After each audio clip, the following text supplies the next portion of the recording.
The council meeting of February 18th, 2026, please come to order. Thank you. So members, we have the Lion Dance coming, when is it, Friday? Friday. Friday. So getting ready for that, I'll greet you by saying ni hao. Roll call. Chair, proceeding with roll call. For those members who are not in chambers with us, could you please let us know who except minors are present with you as part of roll call? Councilmember Shane Snensi. Aloha kakayaka and ni hao kako here at my home office, and I'm here by myself. There's no testifiers at the Hana District Office. Councilmember Nohelani Uuhajens. Oh, hi. I wish I was excused, but I am here. Ni hao, Chair. Ni hao, everyone. Councilmember Tom Cook. Aloha, good morning. There's no testifiers at the KA office. Thank you. Councilmember Keani Rollins Fernandez. Aloha kakahiaka, Chair. Happy to be here in person. We currently have no testifiers at the Molokai District Office, and I thought you were going to say kungi fa choi. We could say that too. Okay, that one. All right. Councilmember Gabe Johnson. Ni hao, Chair, council members, committee members. There's no testifiers here at the Lanai District Office. I'm alone on my side of the office. And just to let you folks know, I'm going to be leaving the meeting a little early today. We have a blessing for the Lanai Affordable Housing Project that this body has supported throughout the years. It's taken this long. But I'm going to go for the blessing, members, so apologies for leaving the meeting. But such an exciting day over here. We have the mayor coming and a bunch of dignitaries to do the blessing. You guys all know we haven't had one in years, so really excited. So here and ready to work for the moment. Thank you, Chair. Thank you. Councilmember Tamara Paulton. Ni hao ma gung fi fat choi, and aloha kakayaka kako. Vice Chair Yukile Sugimura. Kuya Vachoi, everybody. Glad to see the Boy Scouts here. Thank you very much, Chair, for that resolution, and ready to work hard. And Councilmember Kawanoi Batongan. Aloha and kunki fa choi. Council Chair Alice Lee. Good morning and ni hao, and welcome to all of our guests. Thank you. Chair, all 9 members are present, which means that you have a quorum to conduct the business of the council. For the record, I'm the county clerk, Moana Ludi, and present from my staff, our legislative division staff, Joyce Morishige, Lauren Saldana, Del Yoshida, Arthur Suyama, and responsible for our new camera and help with our some of our tech issues up here is Edgar Yoshida. Assisting the council with maintaining order and decorum is our council ambassador, Ryan Martins. Joining the meeting from the Office of Council Services is Deputy Director Rochelle Kawasaki and Legislative Attorney Carla Nakata. This morning, Councilmember Tamara Paulton will provide opening remarks. Thank you, Chair. Yesterday was a major milestone in our recovery and a commitment fulfilled with the Pule Ho'oku'u at the permanent site for the ashes and debris of Lahaina Town. It marked a promise kept and a model for monitoring, sampling, and reporting developed through Ordinance 5596, also known as Bill 120-2023. This model can be utilized by other communities afflicted by megafires. Paul Roosh, formerly of the Environmental Protection Agency and currently working with Tetra Tech, will be releasing the final report near the end of this month. And it, along with all previous reports, are publicly available on the MauiRecovers.org website. I would like to express our gratitude to Paul, Dr. Corey Koger, Lieutenant Colonel Jess Curry, Colonel Swenson, Colonel Jones, and Lieutenant Colonel Biggerstaff, who led the U.S. Army Corps of Engineers through this process, and their coordination with our own Department of Environmental Management Director and employees, along with HIEMA, FEMA, DOT, and the rest of the alphabet soup, as Paul likes to call it. The Pule Ho'oku'u was an emotional letting go of the remains of our Lahaina town. More than ash and debris, it was the homes, family and friends, the hopes and dreams of generations of Lahaina residents. It was the closing of one chapter in the recovery and the opening to a new future for Lahaina Town, in which we continue to navigate uncharted territory. Also yesterday, 300 residents, faith leaders, and community groups gathered in a candlelight vigil for peace.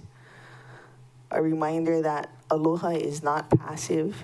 It calls us to listen, to choose unity over division, and to protect the safety and dignity of every person. This was in the aftermath of the Walk for Peace initiative by a group of venerable Buddhist monks having embarked on a 2,300-mile spiritual journey across America to spread awareness of inner peace and mindfulness. The venerable monks taught that peace is a simple daily and internal practice rather than an external dramatic event. Peace must be centered within oneself before it can exist in the world.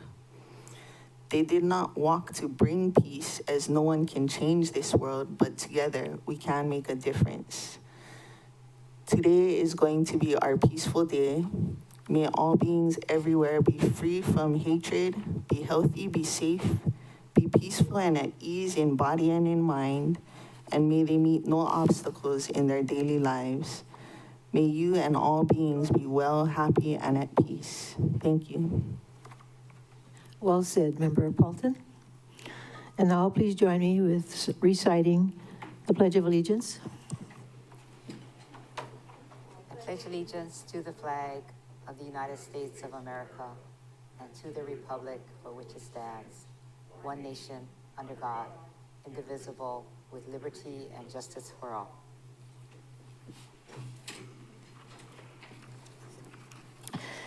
Before we proceed with today's agenda, may I please request that everyone keep their microphones muted unless it's your turn to speak. As a reminder, testimony must pertain to items on the meeting agenda. When testifying, please direct your remarks to the council and not to any individual council member or member of the public. Each testifier will be allowed to speak for up to 3 minutes on each item. For individuals wishing to testify on Teams, please click the Raise Your Hand button to be added to the testifier log. If you are calling in, please follow the phone prompts to be added to the log. If you wish to testify anonymously, please sign in as anonymous and you will be given a testifier number. Decorum shall be maintained at all times. Any person who behaves in a manner that disrupts, disturbs, or impedes the orderly conduct of any council meeting can, at the discretion of the presiding officer or a majority of present council members, be ejected or banned from council meetings, or if participating remotely, muted or dropped from the meeting. Examples of disruptive behavior include, but are not limited to heckling, shouting, use of profanity, threatening or slanderous remarks made to any member of the council, staff, or general public. All meeting attendees, whether online or in person, are expected to wear clothing which should not display profanity, obscenity, or any message that could be considered discriminatory, harassing, or inappropriate for these proceedings. Ms. Clerk, please proceed. Thank you, Chair. This morning, we'll start with the ceremonial resolutions. So anyone that would like to testify on the ceremonial resolution, this is your opportunity. And I know we have some volunteers out there.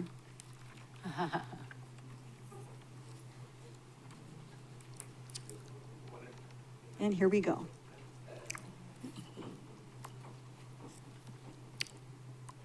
And could you please state your name for the record, please?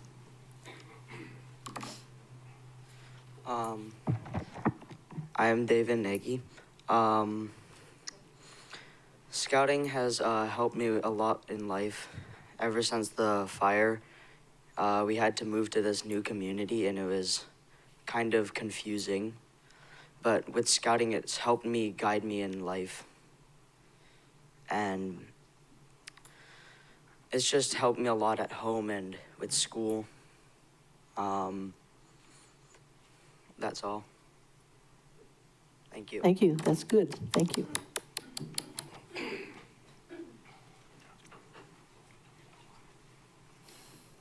Hi, my name is Lolita, and I'd love to say thank you for having me today, and it's been such a pleasure coming.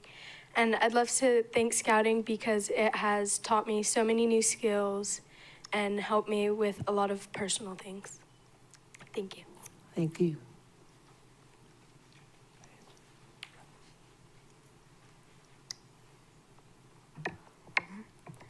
Hi, my name is Azariah, and I would like to thank you guys for supporting us, and thank you for having us here today. And we would like to thank you by giving you guys this poster with some signatures on it. Thank you. Thank you.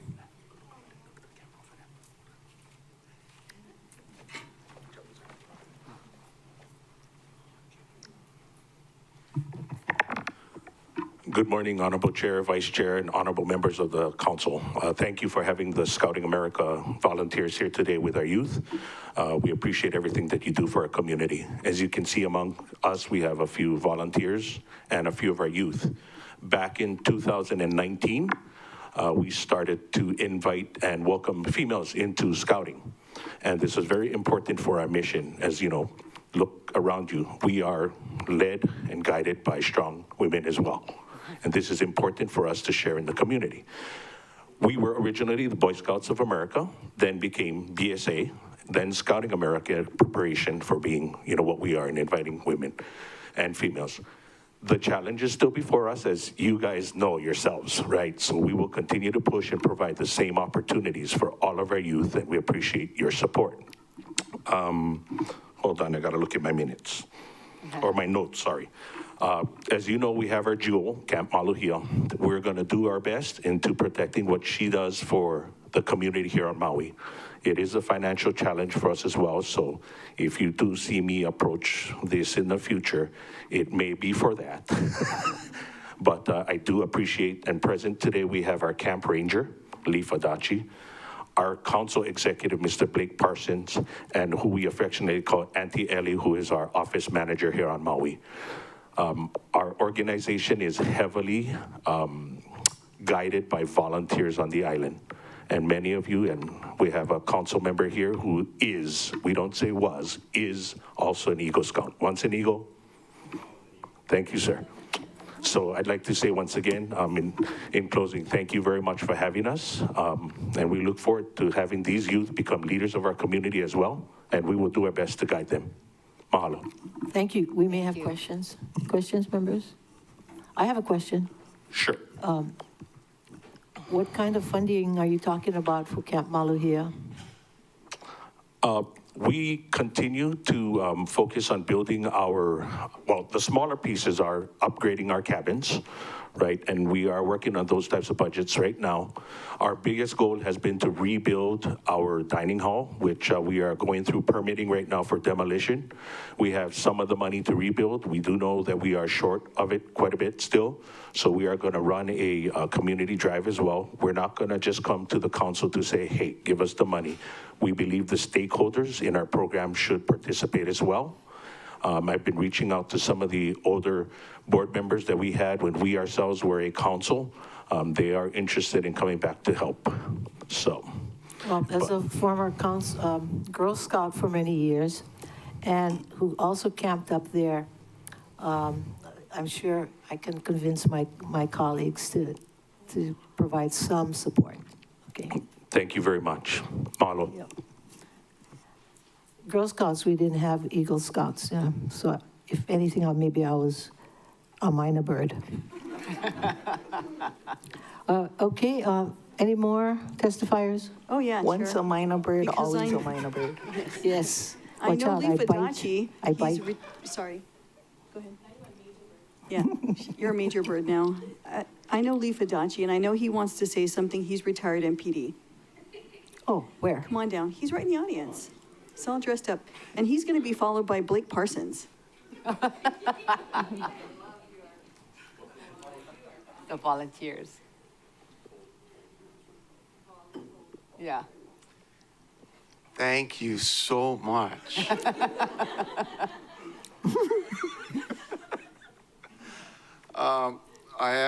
My name is Lee Fadachi, I've known Moana for years as a police officer.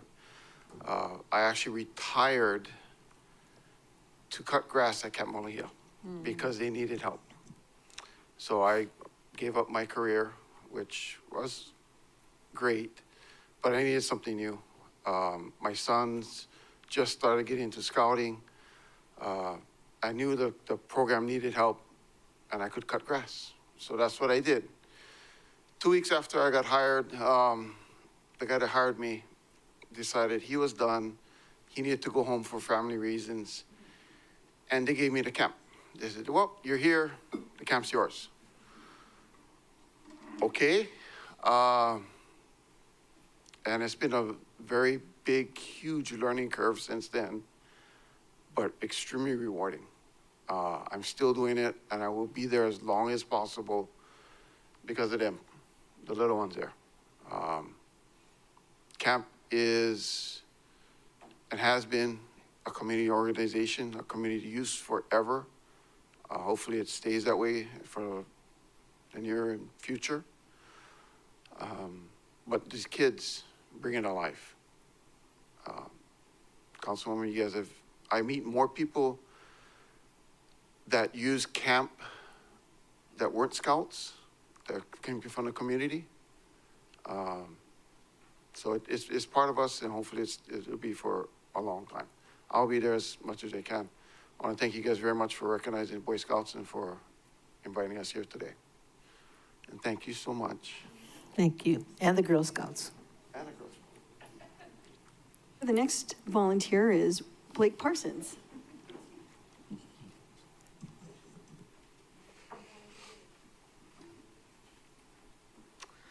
Aloha, my name is Blake Parsons. I'm the CEO and Scout Executive for Scouting America Aloha Council. So I'm very appreciative for you to have us here. We have an awesome group of scouts, and really I think the unsung heroes are also the adult volunteers. You know, we have about 4,000 scouts across the state, but about 2,000 adults who are involved. And so 90% of scouting happens outside of our camps and outside of our office. It happens on Monday nights and Friday nights at Hongwanjis and churches across the state, and BFWs where they host us, and it's run by these parents who spend a lot of time and resources making it happen. I'm so really appreciative that they make that viable. Scouting has such an impact on youth at a young age. Like, I'm an Eagle Scout. I wasn't a professional scouter my entire career. I came out of construction trade associations where we were helping, apprenticeship programs and people become trained. And really, it's like when somebody's in their 20s and 30s, how do you, at that point, get them to become leaders? And I kind of realized it starts way before that. It starts when they're 8 years old, 10 years old, 12 years old, where you're really instilling in them these values of leadership and service and selflessness. And this program does that. I mean, it's an amazing program to go through where, they're learning these life skills that's going to support them in their personal life, their family life, and their business life. And I really believe in it. And I really appreciate you having us here because I can see that you all believe in it as well. So mahalo. I'm happy to answer any questions about the organization. If it's not now, at a later date, and I'm happy to meet with you as well. So thank you for having me. Thank you. Any questions, members? If not, thank you very much. Next testifier. The only other name I recall hearing was Aunt Ellie. Who? Oh, there she is. Yeah. You only have 3 minutes. Does anybody want to give me some extra time? Because once I take the mic, you might not get it back. Just kidding. I'll be professional. Yeah, right. You can keep asking me questions. I heard that. Thank you for having us today. Really do appreciate the recognition of scouting here in Maui and in the state of Hawaii. It is really important that we recognize all of our volunteers and the youth because they are our future leaders. Oh my God, I'm gonna start to tear up. I have been in scouting, I can say, for 20 years. I started with my kids. I have 2 Eagle Scouts. I call them my Eagle bookends. And I can see that how scouting shaped them to become, I know I'm a mom, but the upstanding or outstanding young men that they have become. One is a teacher right now down in New Zealand, working with Maui youth, and an artisan, which I shared on the elevator as we were coming up. My second son, he's a firefighter with Maui Fire Department, and they are examples of servant leadership. They know how to give back to the community. You know, everything that they did in scouting has been so important. So if my sons are any example for what we want for our youth, I would say definitely get them into scouting. Sorry.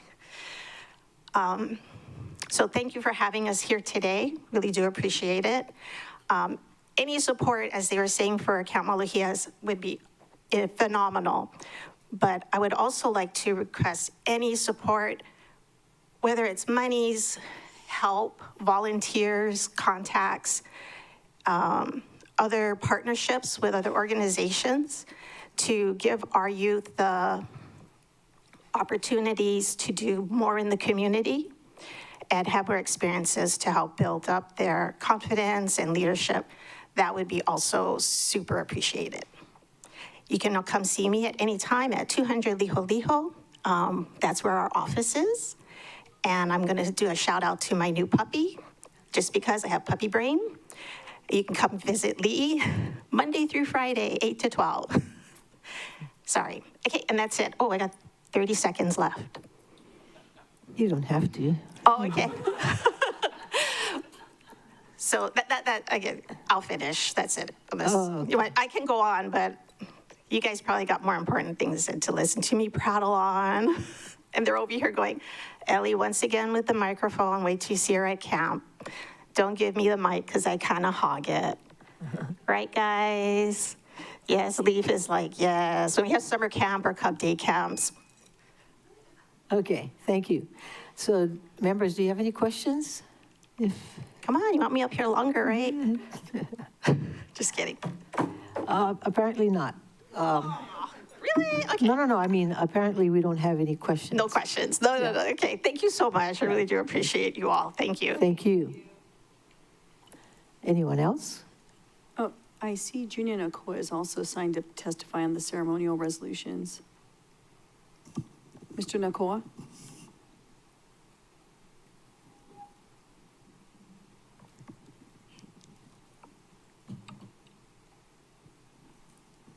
Yes, sir. You can hear me? Yes. You can hear me? Yes, good morning. Oh, yeah, good morning. Yeah, this brother was on Boy Scout here in the Pili Hall. We had Mr. Ernest over here. He can take, and sorry, I didn't turn on my TV. Yeah, I would like to get more people for do the scout leader. Yeah, I would want it for doing, but I got into baseball, been coaching for 30 years, yeah. But the Boy Scouts did planning, yeah. And our Napili kids out here, we need some action. We need to get the adults to come over here and take care of kids and get them into this thing. They tie knots, they build all kinds of stuff with the bamboo.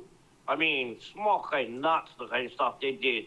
So I was going to say, if you guys into Boy Scouts, you guys here in Napili, please come out and join these buggers because they're going to make our kids' future more better. Shoot, you guys have a good one. Peace Thank out. you. Thank you. Any more testifiers? Sure, there's no one else signed up to testify, but it looks like Mr. Law is making his way to the podium. Aloha ka aha o ke kalana. JC Law from Kulauka, Waiko, Ahupua. Ho'omaikai to the Scouts. I'm not even sure what to call them anymore after that split up you guys had, but I guess they're called the Aloha Council Scouters. Velina mai kako ka papahele valu. Aloha kako. So, Chair Lee, I appreciate that last testifier stalling for time because I didn't have a prepared statement, but I kind of jotted some things down. First of all, I wanted to thank Tamara Paulton for the opening remarks, and we're going to need peace this year, like to the max. And of course, the Pledge of Allegiance, Chair Lee, guys are like the next generation of the next generation. And I see the American flag on your uniforms, but I don't see, okay, you get the Aloha patch, that's good. So I have objections to the Pledge of Allegiance to the flag of America because of, in 1893, they pointed guns at Queen Liliuokalani and wouldn't give her flag back. So I appreciate the Wahines being able to join the command center there. And maybe someday you'll be the chief, and like Liliuokalani was, and try to fix things. Camp Maluhia is very special to me. Oh yeah, before I forget, it's O Mau Ke Ea Oka Aina I Ka Pono. That's the first Hawaiian I learned when I got here 12 years ago. But I did come in 1977 and 1978. It was by myself with my Cub pack, and I went to Camp Maluhia, and it was a very life-changing experience for me. And for 35 years when I was on the mainland, I remembered that. And then I finally got back up there, and nobody was there, but at least I went back and seen the land of my youth when I was at the Keiki.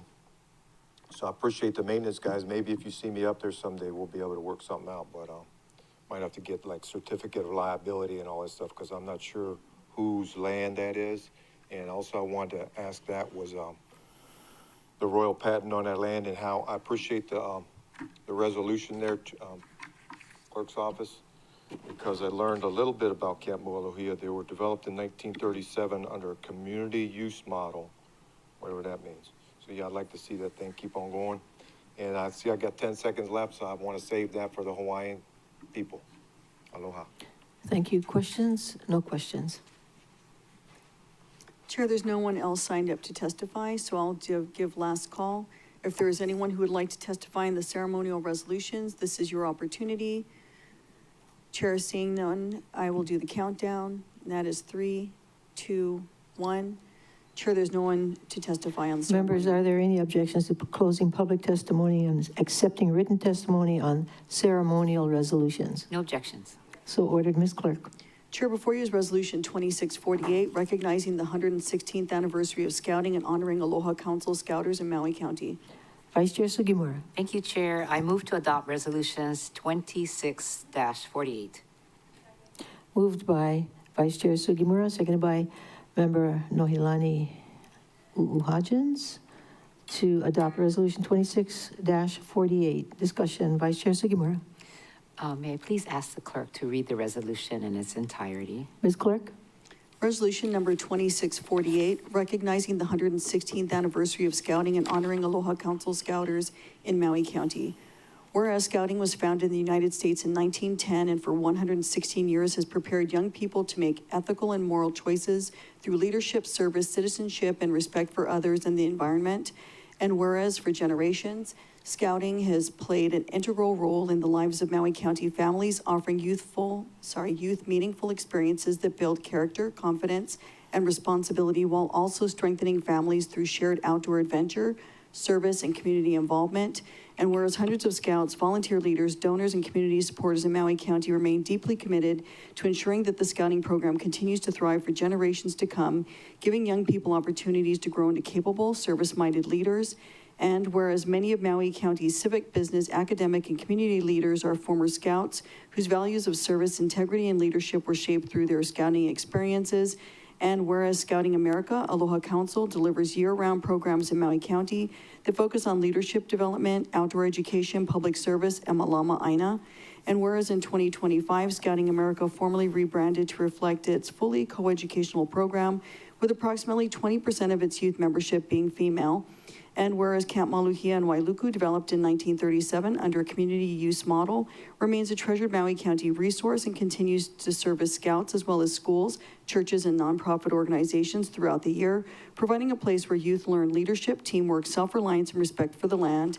And whereas the impact of Scouting on Maui extends beyond individual youth to entire families and communities, fostering lifelong friendships, civic engagement, and a commitment to giving back that strengthens Maui County as a whole. Now, therefore, be it resolved by the Council of the County of Maui, 1, that it recognizes the 116th anniversary of Scouting and honors Aloha Council Scouters in Maui County. 2, that it expresses its appreciation for Scouting America, Aloha Council, for its continued dedication to shaping the leaders of tomorrow. 3, that it commends the Scouts, volunteers, donors, and supporters for their lasting contributions to youth development, community service, and leadership. And 4, that certified copies of this resolution be transmitted to Scout Executive CEO Blake Parsons, Maui Office Manager Eli Lealoha, Board President Jason Fujita, and Council Commissioner Jason Fleming of Scouting America, Aloha Council, the Honorable Josh Green, MD, Governor, State of Hawaii, and the Honorable Richard T. Bisson Jr., Mayor, County of Maui. Vice Chair Sugimura, discussion? Thank you. Thank you very much for the testifiers, and I really appreciate the Boy Scouts and Girl Scouts that actually came and testified. In our community, a lot of our leaders, is so true, are Eagle Scouts. Look at our friend here at the end, Kaunoi Batangan, who has truly proved once a Scout, always a Scout, as well as whenever there's need for volunteers, we call Glenn Kitagawa, and he brings his troops out, and we really appreciate that. I want to also support Camp Maluhia because my brothers were there. And my son, Michael, went with Imua Family Services because they said the Camp Maluhia is available to the community. And Imua Family Services would have children there. And my son and his friends and fellow classmates would go and help. But what a beautiful facility that's there. I do also want to support it if we can through our budget process. And I hope that LEAF or Glenn Kitagawa would contact us if there's a need. So thank you very much, and I look for the member support of this resolution. Any more discussion? Member Rollins Fernandez. Mahalo, Major Bird. Not minor bird, major. Major Bird. Major Bird. Mahalo for this resolution. I'm supportive of your initiative potentially to provide additional funding to a community space like Camp Maluhia. I don't know anyone that's gone there, but I hear good things, and I don't need to have had direct interaction or people that I know to have gone there to support something that brings benefit to our community. So I could be supportive of that when we get to budget session. So, of course, I'm supportive of this resolution. It's a ceremonial resolution recognizing leaders in our community that are investing in our next generation, which is definitely what we need every year. I just had a quick question for the author of the resolution, Member Sugimura, because it's a 116th anniversary, and it just seems like an odd number. So I don't know if there's like significance behind the 116th anniversary. I think our guidelines generate, if anyone has. Could you come forward? I guess that, I didn't see that in the resolution, so I just, if there was, particular significance for this year, I just wanted to understand that. Yeah, I think our significance is, really to recognize the co-educational changes that we've made in the last few years and trying to bring everybody together in support behind Scouting and the mission that we have. So I do understand it's a odd 116th anniversary, what's the significance, but I think more just to show the support of the organization, and it was an opportune time to bring us all together to do that. Mahalo for that response. We just have guidelines so that we're not every year, bringing up. So there's usually marks like 25, 50, 100. Sure, so 116 just seemed. So how long has it been for the co-ed? Since 2019, and then we officially rebranded the name in 2025. Okay. Mahalo. Mahalo, Chair. Thank you. Any other discussion? Yes, Member Batangan. Thank you, Chair. It's a privilege to be able to support this resolution. As was mentioned earlier, I am a Troop 1 Eagle Scout. I started my scouting journey as a Tiger Cub, which was at the time the earliest you could join the scouting organization, and then I stuck with it all the way through college. So the values I learned and the relationships that I forged through the program have stuck with me and have guided my journey. and have been very influential in leading me to where I am now here on this council and guide the decisions that I make as a council member. To the youth that have come forth today, I just want to say that our county, our state, the nation, and the world need your values and your leadership now more than ever. So I encourage you to stick with it, and I mahalo you for all that you give, of yourself to others. I also want to mention Camp Maluhia played a pivotal part in our response and recovery efforts. I know the scouting organization was there for our community when we most needed them in ways I don't even fully understand. But I do know that the camp itself helped to house the American Red Cross and others who flew to the island to help support us in our time of need. And so when the time comes, I will also be supporting requests to help out Camp Maluhia. So thank you, Chair, thank you, members, and thank you to the scouts who are here today. Thank you. I started scouting when I was 7. I was a Brownie Scout, and that's where I learned to help others. I remember delivering food to the homeless when I was 7 years old as part of our troop, activity. And I also spent at least 2 or 3 summers up at Camp Maluhia. One of the summers, it rained almost every day. So I sent a letter to my parents to come pick me up. Because if anybody knows me, I cannot keep still. And here I'm sitting in the camp just watching the rain. And so I still have that letter that I sent to my parents. And I said, I promise to pay you back the $7 that it costs. And so anyway, we ended up having a great time, and it's such a wonderful experience. It's so beautiful, beautiful. It's like being right there with nature. And I can imagine many more people, future generations, spending time there and enjoying the scenery and the camaraderie. So we congratulate you. We hope that you're able to get more volunteers every year, because we certainly support all the good work you do. So members, at this time, all those in favor of the resolution, please raise your hand, say aye. Okay, we have 9 ayes, 0 noes, motion carries. Oh, Chair, I don't see Member Johnson on. He may have left for his meeting. Okay. Let the record show we have 8 ayes, 1 excused, motion carries. Again, thank you for your good work, and we ask you to come down, take a picture with us, if you don't mind. All of you. We only have 3 lays today because, can you let Member Rollins Fernandez have one? Oh, you have one, okay.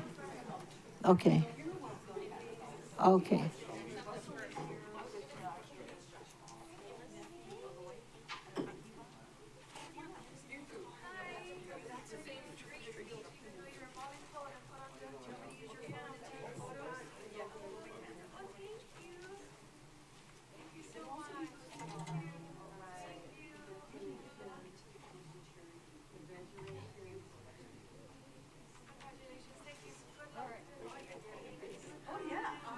I didn't know who. I thought it was the lady in the dressing in the front, because her face was like, whoa. I know. She looked more professional, right? No, she looked sort of stressed. You didn't look stressed at all. Oh my God. Nice to see you again.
School would have been done. Gotta give it up a pop. Oh, yeah.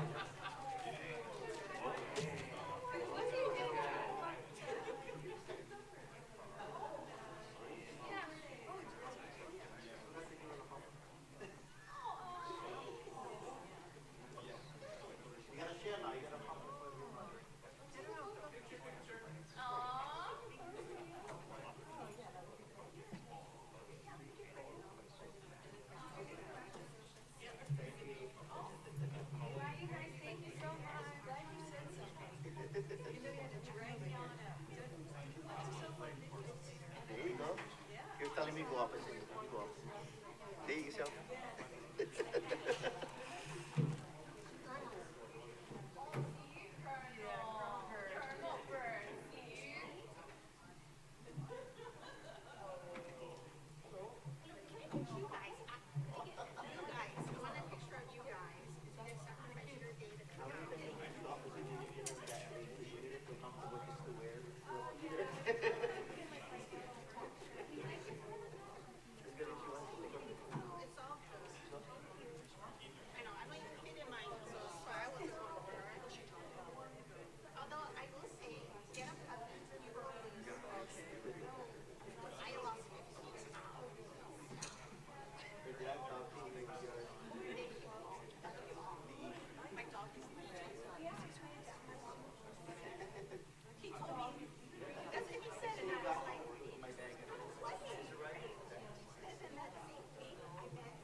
Members.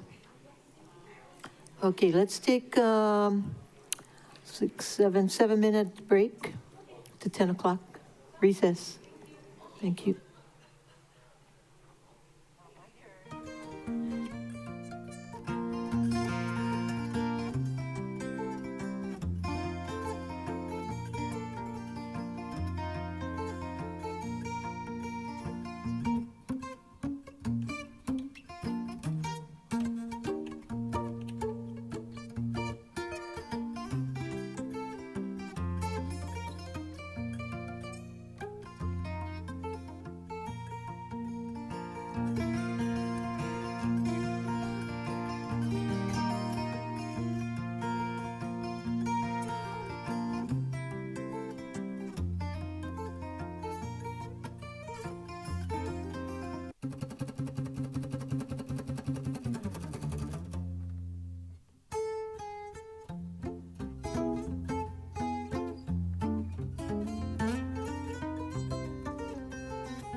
Will the council meeting of February 18th, 2026, please reconvene? It's 10:11 a.m. Ms. Clerk, let's continue on. Thank you, Chair. We're at presentation at the beginning of the meeting on any of the matters on today's agenda.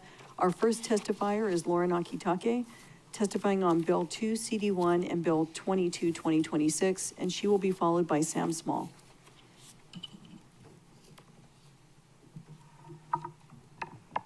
Good morning, Chair, Vice Chair, Council members.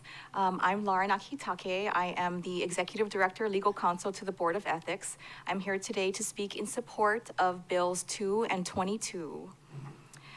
So together, these two measures provide the structural and financial foundation for the board that's needed to carry out its expanding responsibilities.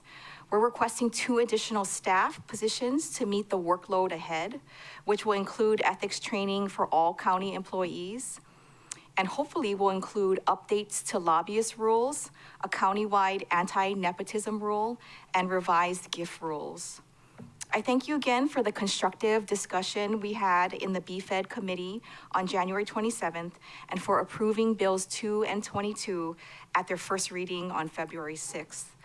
Your continued support reflects a shared commitment to good governance and upholding the public trust and ensures that Maui County operates with accountability and integrity. For these reasons, I respectfully request your support for Bills 2 and 22. I'm happy to answer any questions. Thank you.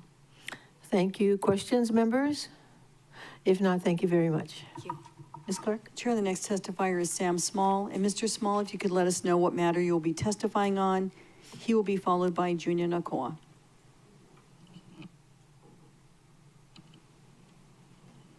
Sam Small.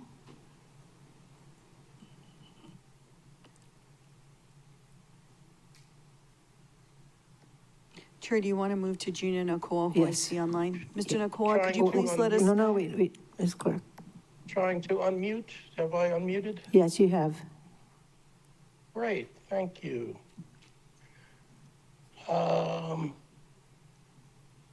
Okay, CC 26-4. Chair Lee and council members, thank you for the opportunity to testify. It's always an honor. I don't have a strong opinion on whether raising the height limit on Front Street from 30 feet to 35 feet is appropriate. You have to weigh the rebuilding needs of Lahaina, the character of the town, and what makes sense under these extraordinary circumstances. That is your legislative judgment. But this debate proves something very important. If a single-family home on Maui could legally be taller than 30 feet, you would not be here today considering a plan amendment to raise the limit to 35 feet. The very fact that this amendment is necessary confirms that under current law, single-family homes are capped at 30 feet. I know of no single-family home anywhere on Maui permitted above 30 feet, except one. Greg Brown's structure in Napili stands at 45 feet. The elevation drawings clearly show a maximum height of 45 feet. That height is consistent with hotel standards, not single-family residential standards. Yet that building was permitted as a single-family residence. Today, you are being asked to consider allowing 35 feet on Front Street, still 10 feet shorter than what was built in Napili. If 30 feet is the law today, and 35 feet requires public amendment, then 45 feet was never legal as a single-family home. It never qualified for single-family SMA exemption. It never qualified for a building permit as a single-family dwelling. So that brings me to accountability. The council previously voted 9-0 to launch a full investigation of how Brown permit got issued. That investigation was extinguished before it was completed. Had that investigation been seen through, millions of taxpayers' dollars could have been saved. The county would not be paying outside counsel KSG nearly $1 million so far, quickly on its way to $2 million, defending litigation that arose from Chris Salem's whistleblowing on that very issue. We are now rebuilding Lahaina. Trust matters. Transparency matters. And if a 45-foot single-family home could be approved in Napili, then what confidence do residents have about height limits, SMA rules, and zoning laws? Are they being applied consistently in Lahaina today? The county charter gives this body clear authority to investigate the operation of any department and any subject upon which the council may legislate. Not influencing something before the fact, it's about reviewing something after the fact, when something improper has occurred. An investigation is not a punishment, it is sunlight. It protects this council, it protects the county, and it protects the public.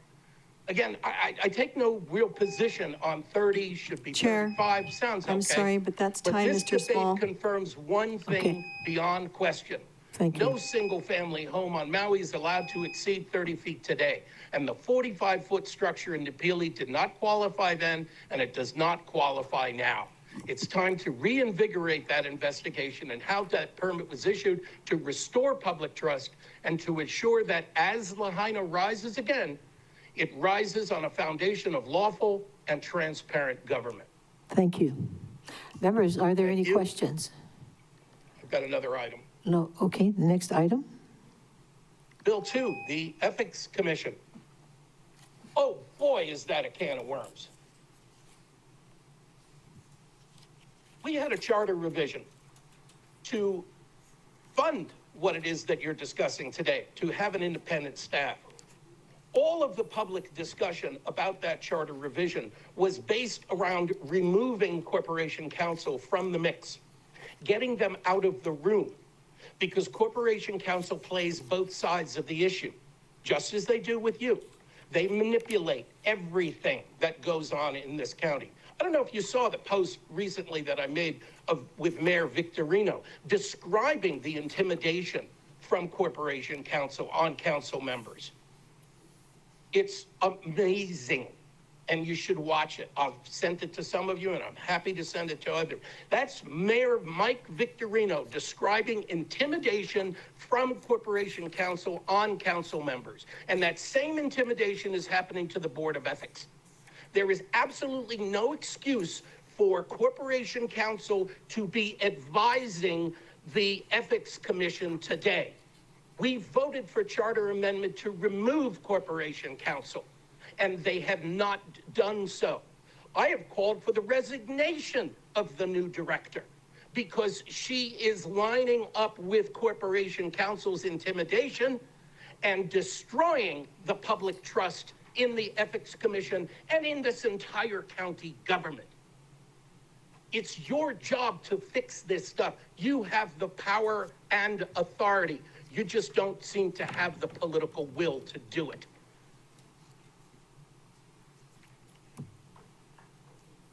We voted for a charter revision to remove Corporation Counsel from the ethics process, and that has not happened. You are not living up to your responsibilities and to the will of the public. Have fun this election season, because we will be shouting this from the rooftops. It's time to make the change that the public voted for. Thank you. Okay, thank you. Any questions, members? Vice Chair Sugimura. Thank you. I just pray that the testifier does not speak like that to our Board of Do you have any Ethics. questions? Clarifying questions? No questions. No, she never has. I'm a New Yorker. Forgive me. I'm very direct. It shows. Any questions? If not, thank you very much. May we have the next testifier? Chair, the next testifier is Junior Nakoa. Woo-wee! Okay. Maybe I will talk better. I don't know. Hopefully you can understand. But I'm gonna wait for the county communication to come up, because I hear the presentation about the height limit, yeah, and all the stuff. Because again, I have concerns about the Greg Brown house, but I like to talk about the whole. I like hear what you guys get. I mean, I come to the Lahaina meeting, and I never hear nothing. So I just wanted to hear a presentation before I testify. Okay. Questions, Member Paulton? Oh, I just wanted to clarify that when the time comes, I'm gonna hold the county communications until the item comes up in unfinished business at the End of the meeting. at the end of the agenda. But I don't believe there will be a presentation because this isn't committee work. But there would be discussion. So just, I don't know if that's a question, it's just a clarification. Did you hear that, Junior? Member Paulton? Yeah, so This will be Yeah, well, delayed to the end of the agenda. okay, and so I mean, you still I'll can wait till the end of the testify. agenda. Yeah, you can testify at the county communication stage or the unfinished business stage. But at the county communication stage, my intention is to postpone the item till the item comes up at the unfinished business at the end of the agenda. Well, how come? I just say, how come? Because the thing is noted in the county communications, and, you know, I don't have time to stay all damn day. I get things to do, you know, and I Yeah, don't know. So you can testify now or when it comes up. I'm just letting you know I can't take action until the item comes up. And it's scheduled at the end of the agenda. But feel free to testify now at the county communications or at the end of the agenda.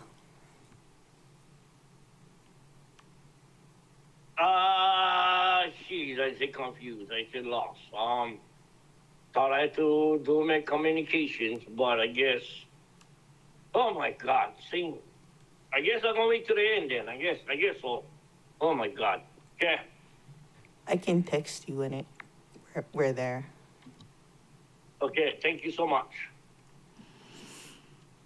Chair, the next testifier is Budget Director Leslie Milner, testifying on Bills 29, 31, 32, 33, 34, 35, and 36.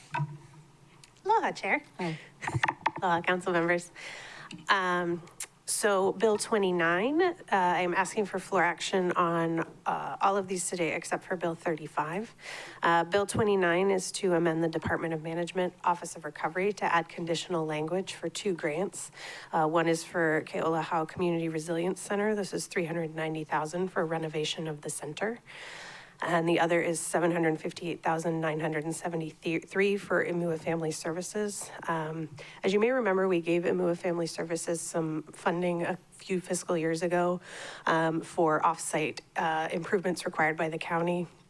Those infrastructure improvements ended up being significantly more expensive than anticipated. So in order to get the permits, they were required to use donor funds that were intended for the preschool building and Discovery Garden for this infrastructure. So this is to return the county to the percentage of the project that we were intending to contribute. I do understand there were some concerns about an amphitheater concept when they presented at the Cultural Resources Commission, and that has been removed from their plans. So I just wanted to let the body know that. This is not new funds. This is just conditioning existing funds under the Department of Management. Do you want me to go one by one? Well, I have a question. Vice Chair Sigmar. So I wonder if we could have more information on what then, from what you just said, because I didn't know about this other thing with CRC, but more information on what the total plan is, because it's changed, sounds like. Ms. Milner? Thank you, Chair. Yes, I can get that from the Department of Management. Thank you. I was going to ask a similar question. You said this is for infrastructure improvements that they were required to do by the county and that they completed using other program funds, right? Thank you, Chair. Yes, that's correct. So I guess what we need to know is what infrastructure improvements did they do? Okay, thank you, Chair. Any more questions? If not, your next item. Okay, Bill 31. This is to appropriate $2,889,000 in bond funding for the Department of Environmental Management, Kihei McKenna Community Plan Area for the North Kihei Mauka Transmission System. These funds were initially appropriated in fiscal year 25, but there was a bid protest, so the department was not able to encumber the funds. So this will reappropriate the funds for this project. Questions, members? Is this for the R1 transmission? I don't believe it's R1. It's the Mauka transmission system. So yes, I think that's probably part of it. Yeah, okay. Yep. All right, next item. All right. That's Bill 31 and 32, actually. So saved us 3 minutes. Bill 33, Appendix B, Department of Finance, the Bikeway Fund under bicycle licenses, adding a new category for low-speed electric bicycle. This is authorized by HRS 249-14B. This has been discussed in the DRIP committee, item 9 sub 6, and was a request from Councilmember Paulton, so I will not belabor the issue. Any questions on that? I just had a question on when she said 30 and 31, was it also 32 too? Sorry, it was 31 and 32. Oh, not So 30. 30, yeah, is Okay. going to go to committee because it's a little less time sensitive. Oh, 30 is going, sorry, my bad. Okay, thank you. Thank you. Bill 34, this is Appendix A, Part 2, the Affordable Housing Fund, adding conditional language for Kanalani Ventures LLC. In 2018 and 2019, they paid the county as required under 2.96.090 D4 for units sold at market rate. And it was determined that there was an overpayment of $234,050. We've been in a back and forth with them for about 5 years now, so we'd really like to get this resolved if possible. This amendment will repay that overpayment to the organization. The county owes 200-something thousand? Yes, Chair. Okay. Member Paulton? Just wondering if that's a time-sensitive one, because from what I understand, these were affordable housing that flipped to not being affordable housing, and then they paid in lieu of providing the needed affordable housing, but they overpaid, and so we have to refund. Which, I mean, I understand all of that, but I kind of would like to know the time frame, because for years we've been in a housing crisis where we need affordable housing, and if affordable housing is flipping out of affordable housing to become market housing, then I kind of feel like that needs to be looked into, that we're doing something wrong. I'm not opposed to taking action on this today and having like a 7B or something if that's possible, but I think that shouldn't just be like give them back their money because something wrong happened, that we worked so hard to create this affordable housing and then it didn't ultimately become affordable housing. And if we're not addressing those issues, then what are we doing? Well, that's up to the committee chair. Would that Member be- Hodgins. Do you want to take up a 7B on that item? Happy to. Okay. All right, thanks. Thank you, Chair. Bill 35, sorry. A question? Vice Chair? Before you go into 35, so did you also say 30 when you answered? No, 30, no, okay. No floor action, okay. 35? Bill 35, we'll just request filing for this today. I understand there's some concern about the inclusion of a housekeeping amendment as part of this that is separate from the funding amendment, so we will submit it as two separate bills for the March 6th meeting. Thank you. And Bill 36 is Appendix A, Part 1, Department of Management. This is $60,000 from the National Endowment for the Arts for the Public Art Program. This will include things like a storytelling workshop, community events, and place-based art projects. Thank you, Chair. Any questions, members? Member Paulton? I just wanted to know if you knew that the NACO theme this year is county storytelling. Oh, that's right. Fits right in there. Good job. Chair, Yes, Member Cook? I have a question on Bill 35. All right. It's on the Appendix C, at the end, it looks like there's $800,000 variance instead of the $550,000 variance. What is that? Thank you, Chair. Thank you, Councilmember Cook. Yes, that's the housekeeping amendment I was referring to. Those funds were appropriated in a prior bill, but there was an error in the Word document when it was submitted for second reading. And so that's just a typo that needed to be corrected. It's no additional funds, but we'll submit it as two separate bills to ease any confusion. Thank you. All right. Any more questions? If not, Oh, Member Sinensi. Member Sinensi?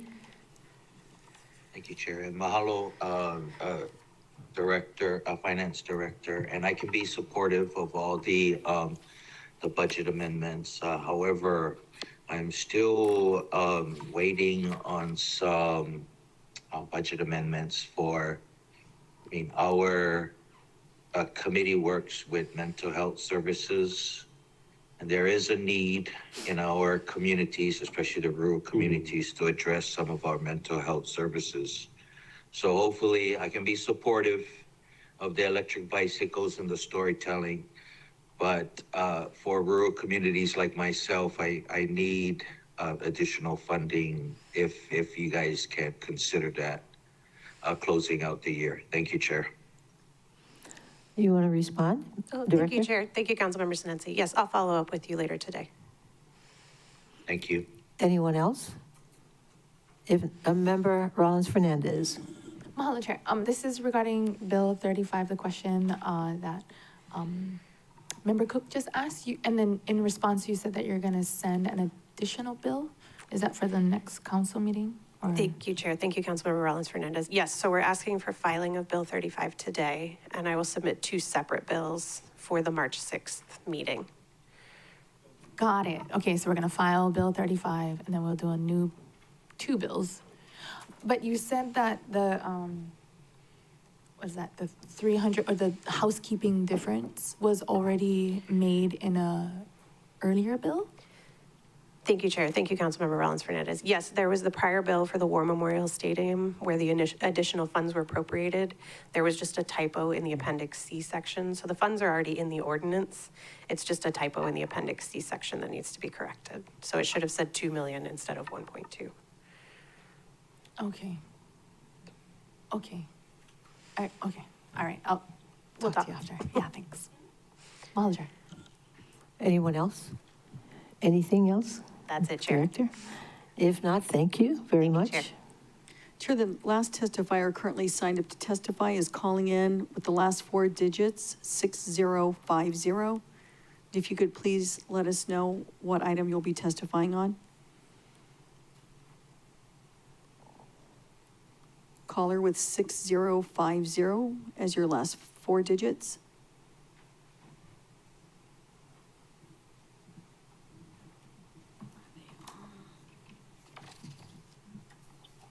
Good morning, council members. I'm just checking to see if I'm unmuted. Yes, you are. Okay, thank you so much. All right, let me spin around in my chair and begin my testimony.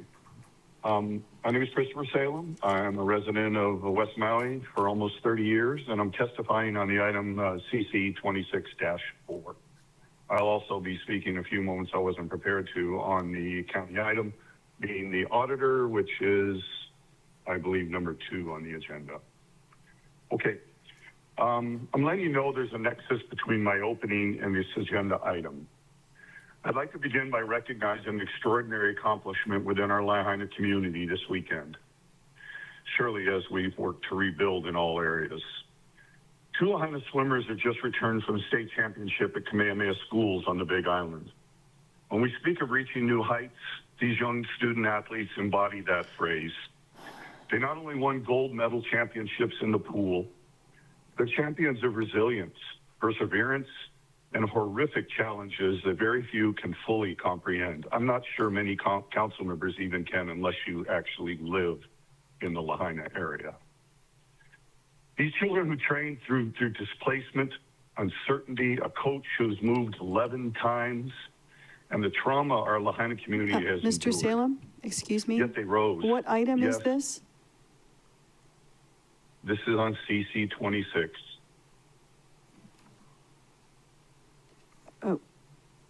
You have any other questions? 26-4, yes, I don't know what you're talking about. That's the building heights, Mr. Salem?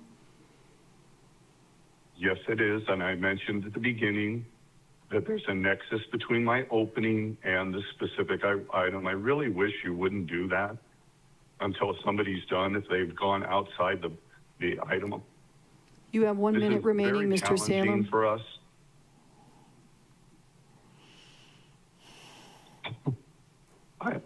Does that include the conversation we just had? Please don't do that again.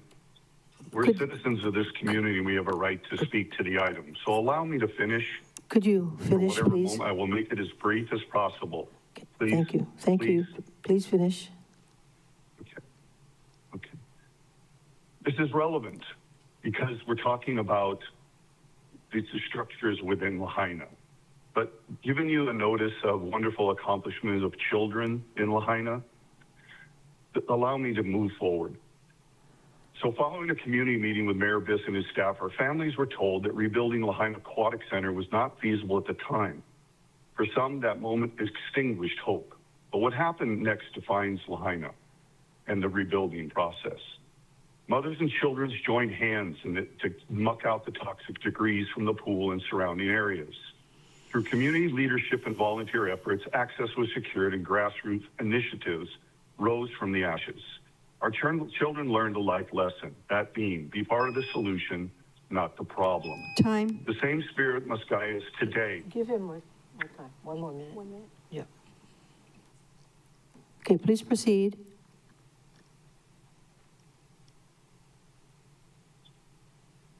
We must speak of what this opening means in county government and this proposed amendment to Lahaina.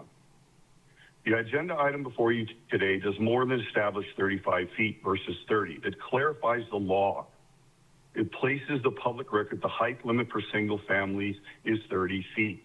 So here's the nexus. As stated previously, and I won't repeat it by Mr. Small, and I'll attempt to use the tone that he uses because this is very difficult when emotions are riding high in these decisions. So let me finish with this. What you're galvanizing into the record today is there's litigation ongoing relating to the Brown structure. Once you adopt this, you have confirmed residential's 30 feet high. That record from you, which we thank you, will go right to the courts for summary judgment on what I brought to you when I was a staff member of the mayor. Time. I was terminated for bringing Mr. that. Salem, so that's I'm ending time. this now. Let him conclude. Okay, that's the fourth interruption. So let's move on to the Board of Ethics, if I may, please. Who am I speaking with, by the way, who's carrying the watch around? Hello, I'll take care of this. This is the chair of the council, Alice Lee. Speaking to me.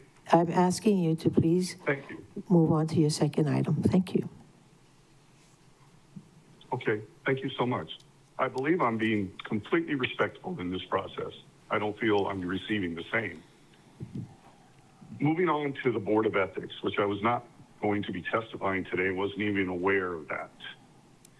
I'm not sure who does the performance review of that specific body, that critical body. We all know that historically, matters have been brought to the Board of Ethics. And if they don't want to deal with it, they say it's outside of their authority. The council needs to address what is the authority of the Board of Ethics. It's not just about making sure that boxes of chocolates aren't given during campaign season. There's very difficult issues that involve decisions by Corporation Council who's been brought in the room. I think you're all aware that there's an OIP investigation opened against the Board of Ethics for violations of sunshine laws. There's also one opened on this council for violations, where the OIP is asked for an in-camera review of your executive sessions where Corp Counsel was conflicted and continues to come in the room. This is not about attacking the council. It's about the council having to succumb to Corp Counsel's intimidation and conflicted representation. You can only imagine that the Board of Ethics should be addressing that. But I just got a letter from Ms. Akataki stating, oh, that's outside of our jurisdiction. So that matter's now heading to the courts. Why are we doing this, people? Instead of supporting the final point of this, the Board of Ethics, instead of supporting people who see wrongdoing, as Mayor Victorino stated, see it, say it policy, which I did. But the message to our children, the message to the Boy Scout creeds is shut up, bury it, or you will get buried. This council has supported financially, instead of the Board of Ethics addressing these issues, please address what is their authorities, because that's their out card. Ms. Akataki is stating these things, these ethical obligations of our government is outside of their authority. Give them no more money until someone does a review of what it is they're supposed to do. Please, please investigate the ground residents and investigate the Board of Ethics. Thank you. And Ms. Sukimura, you're running for mayor. My final statement. How a person speaks to this body, this is the most difficult thing to do. And you've never been in the locker rooms at Lahaina Luna or anywhere else to hear the way people speak to each other. Read between the lines and don't start to be somebody's parent in how they speak. Please just acknowledge the message. Okay, thank you very much. Traumatic. This is traumatic what you're putting us through. Thank you. Thank you so much. Members, do you have any questions for this testifier? If not, thank you very much. May we have the next testifier? Chair, there's currently no one else signed up to testify, so this is last call. If there is anyone who would like to testify on county communications, this is your opportunity. Oh, I'm sorry, at the beginning of the meeting, this is your opportunity. I see no one, Chair. The countdown is 3, 2, 1. Chair, there's no one indicating desire to testify. Members, any objections to closing public testimony and accepting written testimony for the beginning of the meeting? If not, so ordered. Ms. Clerk. Now we're on county communications. There's no one currently signed up to testify on county communications, so this is last call for anyone who would like to testify on county communications. And the countdown is 3, 2, 1. Chair, there is no one indicating a desire to testify. Any objections to closing public testimony and accepting written testimony on county communications? So ordered. Ms. Clerk. Chair, before you is County Communication 26-4, Councilmember Paulton transmitting a proposed amendment to Bill 183, 2025, entitled A Bill for an Ordinance amending Ordinance 5334, 2021, the West Maui Community Plan as amended on building heights for new construction in the Lahaina National Historic Landmark District. Member Paulton. Thank you, Chair, and I'll note that the clerk did say inside the Lahaina National Historic Landmark District. If there are no objections, I would like to ask that County Communication 26-4 be postponed until Bill 183, paren 2025, is taken up. Any objections? No objections, so ordered. Ms. Clerk. Chair, moving on to committee reports for public testimony. There is currently no one signed up to testify, so this is last call for committee reports, and the countdown is 3, 2, 1. Chair, there's no one indicating desire to testify. Any objections to closing public testimony and accepting written testimony on committee reports? So ordered, Ms. Clerk. Chair from the Budget, Finance, and Economic Development Committee is Sierra 26-8, recommending first reading of Bill 9 CD1 2026-1, amend the fiscal year 2026 budget, transfer $10 million in general fund carryover savings to the Department of Water Supply for the integration of public and private water systems capital improvement project, and 2, increase the department's equivalent personnel from 159 to 169. Vice Chair Sugimura. Wait, turn on your mic. Sorry. Could you also bring up, did you read 26-9? No, I can call that up. Yep. Just that one, just that one. Oh, both of them. It would Both. just be both. Yeah. Okay.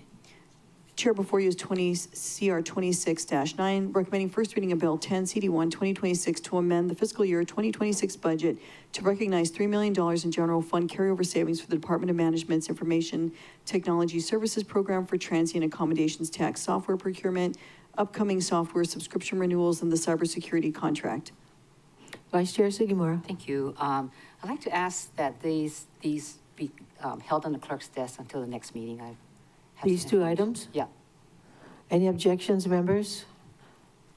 Okay, you want to just say generally why? Oh, yeah, so I have found out some additional information that I would like to ask the department for. So either we go into executive session now, or if you could hold this on the clerk's desk and I can do my investigative work with the department and move this forward.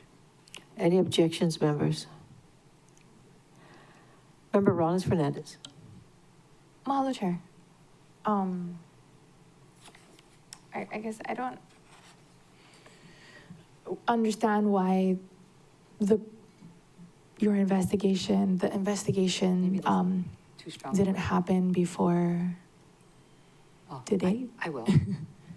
Yeah, thank Go ahead. you. If you Vice would Chair allow- Sugimura. yeah, if you would allow me. So I had a meeting before, well, not before exact today, but in the last couple of days that I have some information. I would like more information about this $10 million because when it was brought up in my committee, I'll tell you, when I heard $10 million to find other sources, I thought, oh, great, upcountry, right? Our water meter list. But I think that maybe some of it is right, and it was presented to us in very general terms, and I would just like more detailed information. Just, if you could just hold it to the next council meeting. Thank you. Okay, mahalo for that response. And then since we have budget director here, because I don't know the timing of this, I assume sooner rather than later. I don't know if- Director Milner, is this time sensitive? And then, Member Paulson, do you have a question of Director Milner? I guess it might be for Corp Com. Okay, we'll do that next then. Your question? Is this matter time sensitive? Well, okay, so, yeah, is it, well, there's two, right? There's 26-8, which is the 10 million for, water, and then, Department of Water Supply, and then there's 26-9, which is 3 million for the IT. Director? Thank you, Chair. Thank you, Councilmember Rollins Fernandez. My understanding is that negotiations are ongoing. So I think sooner rather than later would be nice, but obviously we want to make sure the council has their concerns addressed.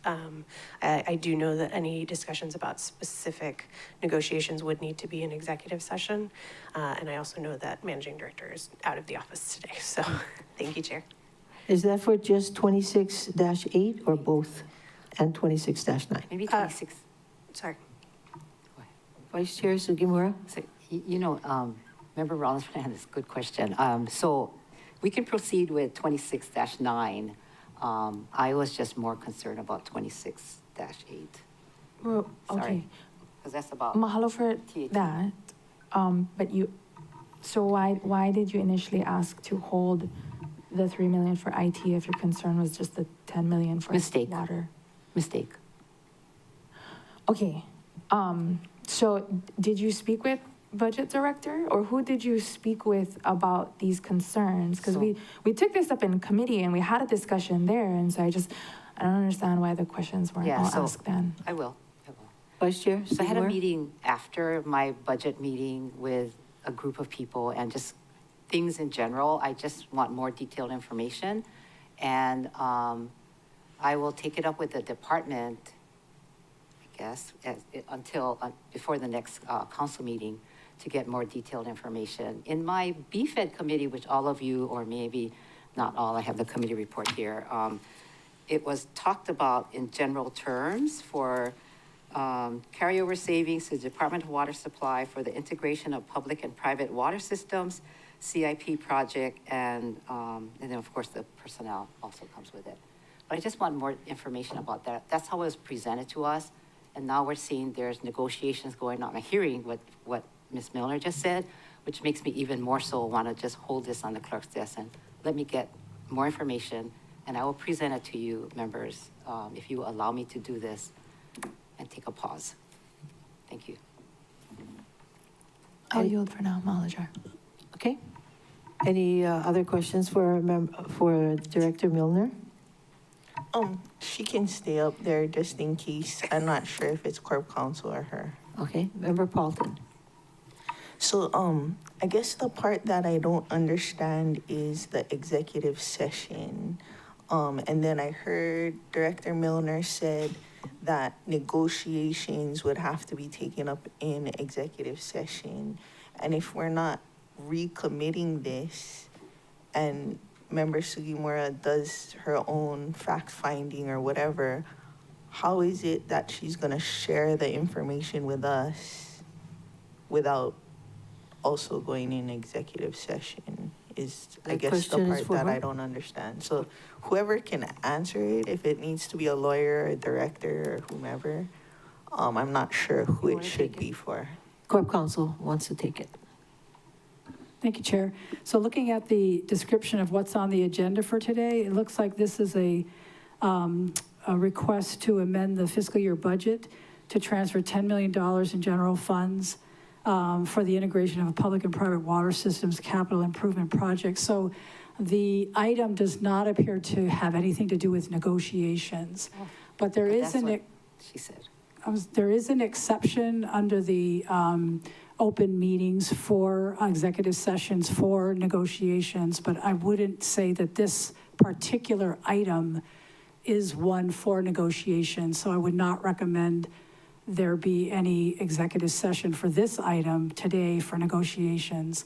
And also it's not agendized that there is anticipated to be an executive session on your agenda today. Normally you would agendize if you anticipated going into executive session for that type of a reason. So anyways, that's what I see on this agenda. This is simply a budget amendment for monies for a capital improvement project.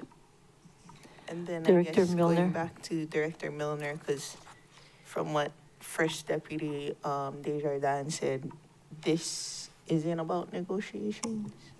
Thank you, Chair. Thank you, Councilmember Paulton. So these funds would support the acquisition of water systems. They are currently in negotiations for various water systems.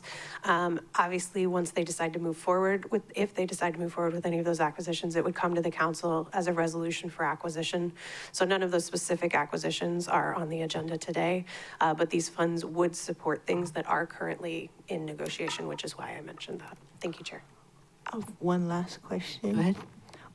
Can you tell us the parties that you were having the meetings with that raised these issues? For Member Sugimura, because she said that we had it in committee. Apparently these folks didn't testify in committee. They had a private meeting with her this morning. Oh, before today. And based on that, we're asking to table this. I was wondering if you could share who those parties were and if they shared why they didn't bring this up when it was agendized in committee. Vice Chair Sugimura. I didn't have a meeting scheduled before, it was just, whenever the meeting could be scheduled, which was, I think it was last week, Friday. But anyway, the group that I met with are part of the whole Kapalua, Maui Land and Pine, that whole discussion. And I just want more information before we move forward with the $10 million. And that's what I'm just asking for the council. If you could just lay it on the clerk's desk, and I will come back and report whatever I find out. Did they say why they didn't testify at your committee meeting? I don't think I asked them to come, but no. I never asked them that question. Would it be possible to pass first reading and then come back for second reading? Because if this is about West Maui water systems, time is of the essence. I don't know if it is, right? And it's never been revealed to us because in my committee, what was said, and based upon what the committee report says, it was just generally stated. But because of this information, new information that I got, I want to have it correct and let you know as part of my BFED committee of this additional information, but it's not for me to give out. But I do want to find out more. Member I'll Rollins yield to Fernandez. my colleagues. Yeah, Member Rollins Fernandez. Mahalo, Chair. I think Member Cook had his hand up before me, and then I'll go after Okay. him. Member Cook. Thank you, Chair. I think my understanding of the water department's striving to have money allocated and be flexible enough to be able to negotiate with a variety of people and have a certain budgetary amount without making necessarily a contractual commitment, but not just going out and talking to people and knowing without funding. I believe it's West Maui upcountry. My understanding is they're negotiating for potentially purchasing private water systems. And this is money to enable them to go out and talk to people, but they won't make commitments without coming back to us. That's my understanding. I could be mistaken. Member Rollins Fernandez. Mahalo, Chair. Oh, Member Cook, that's exactly what I was going to say. Verbatim. Yeah. Yeah, great minds, yeah. Great minds right here. Anyway, I remember this meeting, I was remote, and I remember being excited about this conversation. And I follow the news. I know what systems could be on the table for acquisition, and I support that. So I don't want to table this. I want to pass it on first reading. And in hearing my colleagues, I believe they want to as well. And I appreciate Member Sugimura's concerns and her reluctance to disclose these groups of peoples that she met with, and it all being talked about privately behind closed doors. And that's not transparency. If folks have concerns about how the county is moving forward, they should come to the podium here and testify before everyone so that we can all have a discussion. So, Chair, I'd like to not hold this on the clerk's desk. I would like to move forward with this. As Member Cook perfectly stated, this is just putting the funding there so that there is leverage behind the negotiations that Department of Water Supply is leading. And no final actions can be taken without our approval anyway. So I see the safeguards in place. We're gonna have the discussion at the appropriate time. And I'd prefer to support our department in pursuing what we have, well, many of us, I'll speak for myself, that I absolutely support. Mahalo, Chair. Anyone else? Okay, let me check everybody. Member Cook and then Member Paulton. I just want to voice that this issue of the Maui County Department of Water Supply reaching out and acquiring private water systems is going to be an ongoing process, a very expensive process. Part of the GE tax dollars more than likely will be utilized that, providing it's being used for affordable housing. And I think the accountability will be forthcoming. So I understand the concern, but I think right now it's, but I just want to say that we're going to be asked for a lot of money for this. And I'm hopefully that the community is supportive of the Department of Water Supply becoming more of a municipal water system. Thank you. Member Paulton.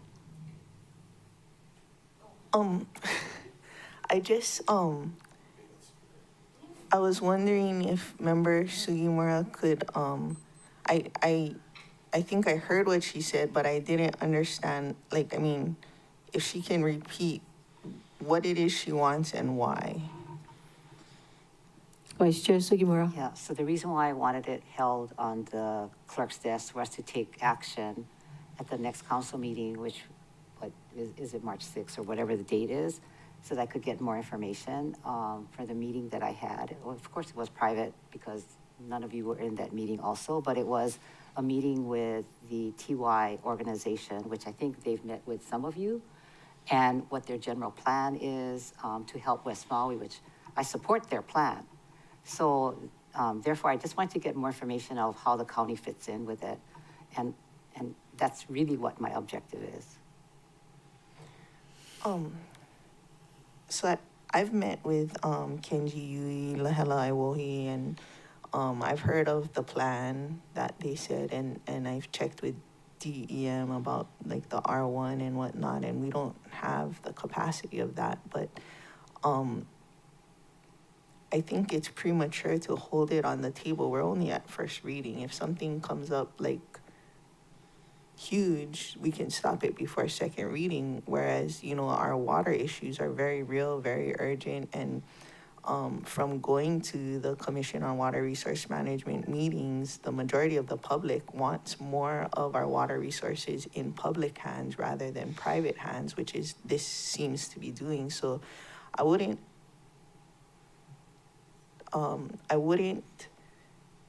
be, I feel like there's enough time to get the answers that you need before second reading. We're not taking final action today. If you do your research and you have something like groundbreaking, earth-shattering that we need to pause, we can still pause before second reading. So for me, I'd like to just move forward with first reading, let you do your due diligence in the meantime between now and March 6th, and move forward, because I listened to hours of testimony at Seaworm decrying the fact that like 86% of our water resources in West Maui are in private hands. And I feel like, you know, the East Maui Water Authority has similar concerns. Like, this is the concerns. That's why the East Maui Water Authority was voted on overwhelmingly by the citizens. Like, they want more of our public trust resources, which is water, in public control rather than private control.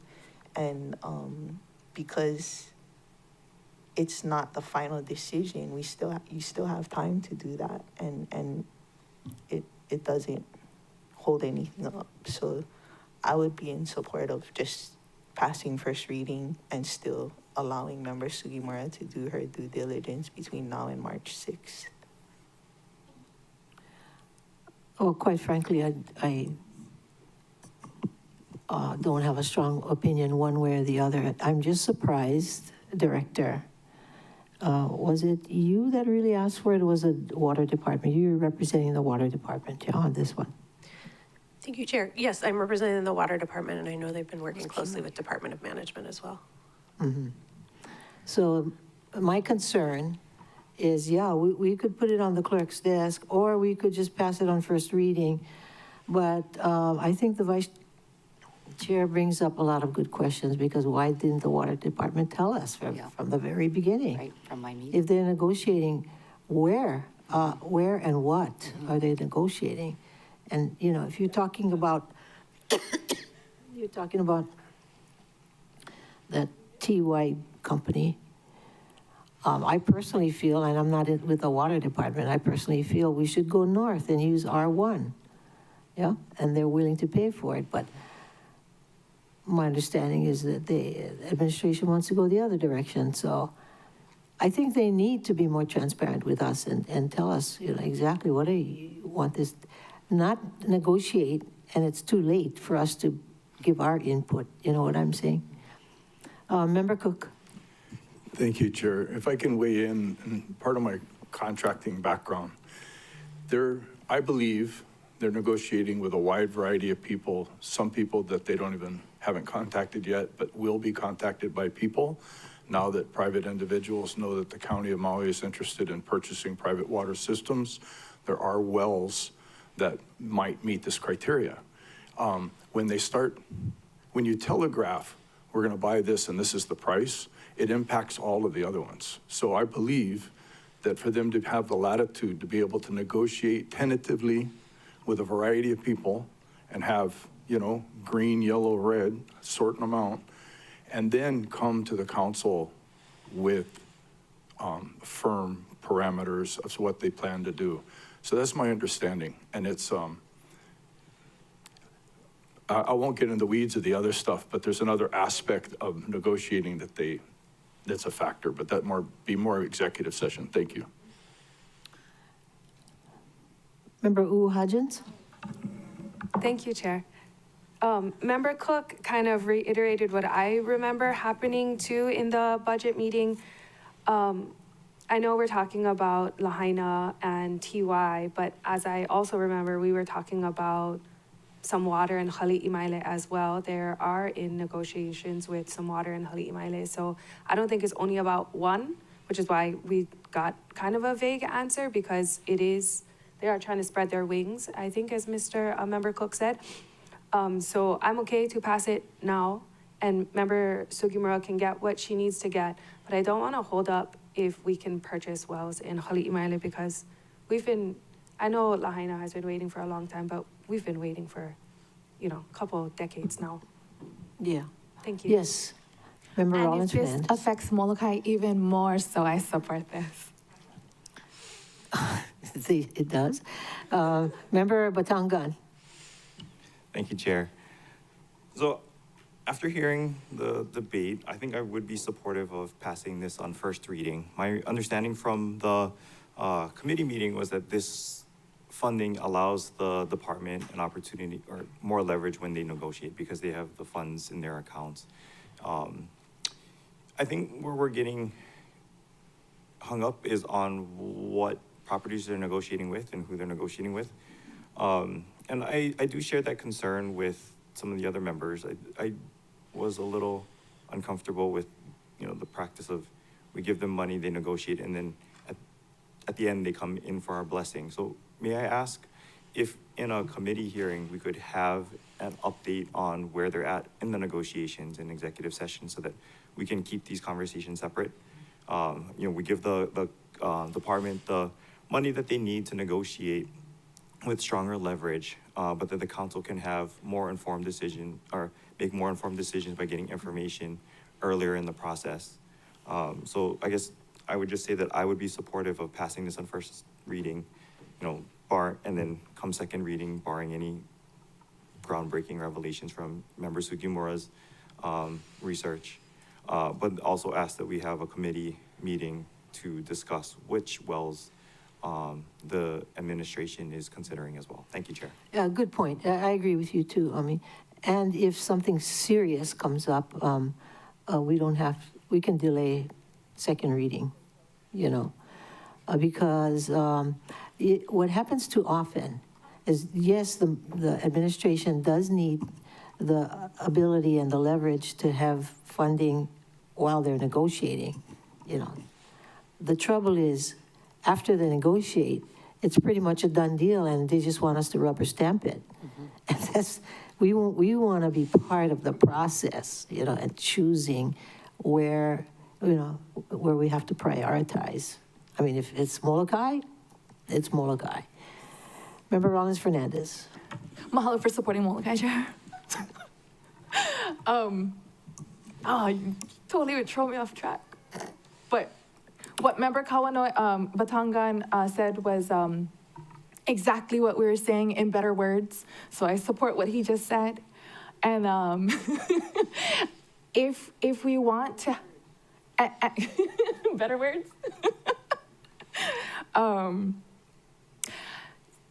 So for Molokai specific stuff, I do meet with them, the departments privately, so that I can encourage and provide any background or more encouragement to support our initiatives on Molokai. And so we can always have that kind of discussion and conversation and guidance with them directly. Without, it being a publicly scheduled meeting and then going into executive session and doing all that. If there are specific items that each council member would like to see, benefited from this budget item, like the Hali'imaile water system or, anyway. So I think we can, do both. As Member Cook pointed out earlier, this is only $10 million. And while that is a lot of money to us maybe individually, looking broadly at what it would take to acquire all the different private water systems. And that's a drop in the bucket. Like, we're gonna have to invest more into the acquisition of the systems, and then, to improving the infrastructure of the systems. We've been discussing the acquisition of the Wailuku water system before we even got on the council, right, Chair? And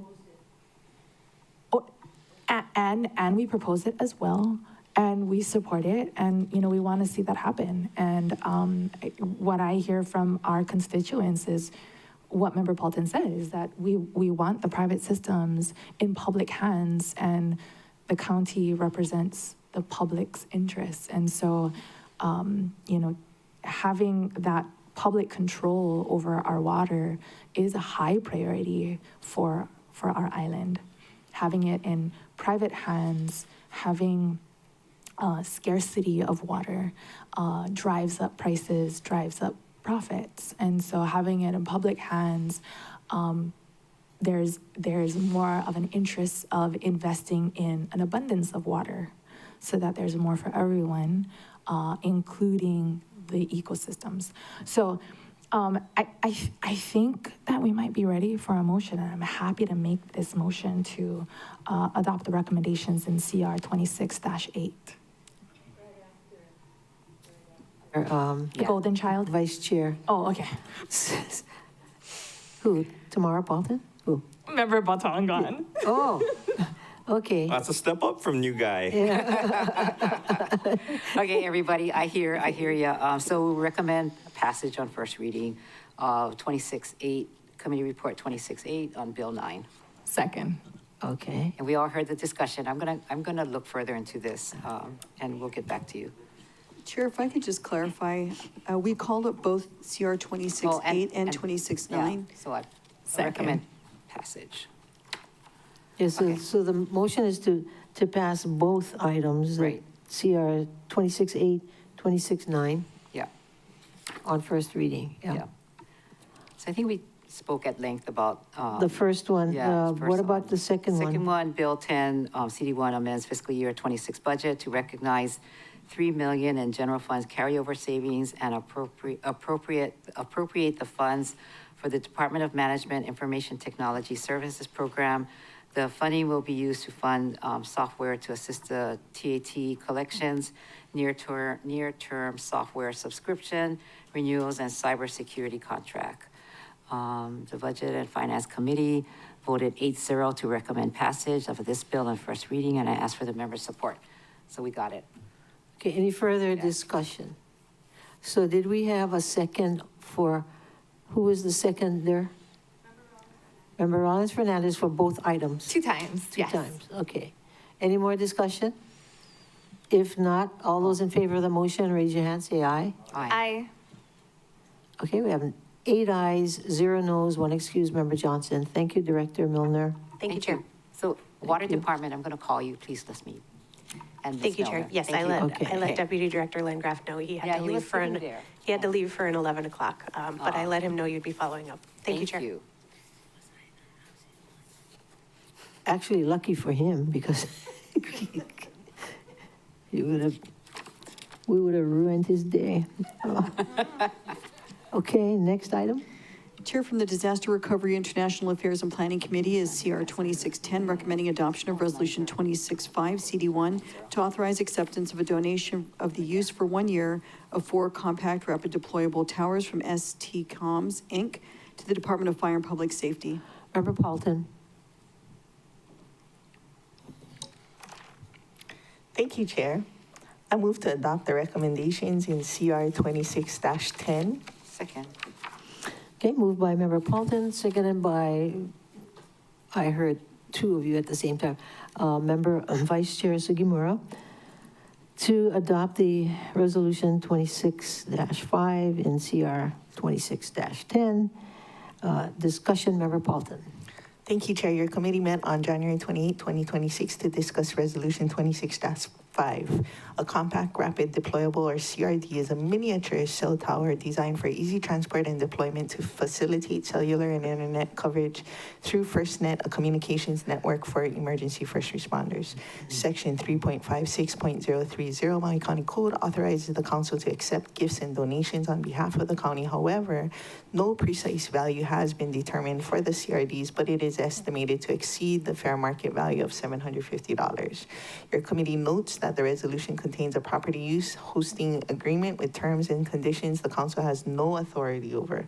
Additionally, a fire and public safety representative said the CRDs will be loaned to the county for up to 1 year and can be renewed annually.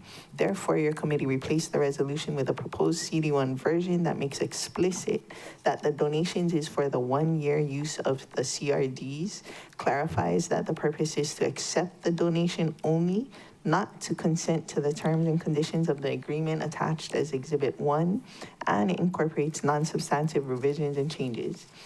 The use of the CRD supports 2 recommendations in the Department of Fire and Public Safety's after action report of the August 2023 Maui wildfires. It also supports a countywide policy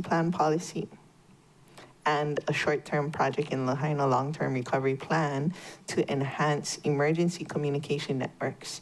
Your committee voted 8-0 to recommend adoption of Resolution 26-5 CD1. I respectfully ask for the members' support of my motion. Thank you. Any more discussion? If not, all those in favor of the motion, raise your hand, say aye. There we go. 8 ayes, 0 noes, motion carries. 1 excused. Member Johnson, Ms. Clerk. Chair from the Government Relations, Ethics, and Transparency Committee is CR 2611, recommending adoption of Resolution 25214 CD1, authorizing settlement of the estate of Matthew Lewis Pereira, deceased et al. Versus Patrick George Ventura, County of Maui, State of Hawaii, Alexander and Baldwin LLC, Civil 2 CCV 2200000045. Member Batangan. Chair, if there are no objections, may I please request the clerk also call up Committee Report 26-12 at this time? Any objections, members? If not, proceed. Chair, before you is CR 2612, recommending adoption of Resolution 25218, authorizing the designation of the County of Hawaii Office of the Corporation Counsel as special counsel to assist and represent the Maui Police Department with representation in the matter of the arbitration between State of Hawaii Organization of Police Officers and County of Maui Police Department, Shopo Case M2022021, IA PSO IA 220011. Member Batangan. I move to adopt the recommendations in CRs 26-11 and 26-12. Moved by Member Batangan, seconded by Member Uhajens, to approve the recommendations in CR 2611 and CR 2612. Discussion, Member Batangan. Thank you, Chair. At its meeting on January 27th, 2026, your great committee met to discuss Resolutions 25-214 and 25-218. Resolution 25-214 would approve the settlement of the claim filed on June 13, 2023, under the terms discussed in executive meeting. Resolution 25-218 would authorize the designation of the County of Hawaii Office of the Corporation Counsel as special counsel to assist and represent the Maui Police Department to avoid the presence of or appearance of a conflict of interest in the case. Your committee voted 6-0 to recommend adoption of Resolution 25-214 and 8-0 to recommend the adoption of Resolution 25-218. I respectfully ask for the members' support of my motion. Any more discussion? Member Paulton.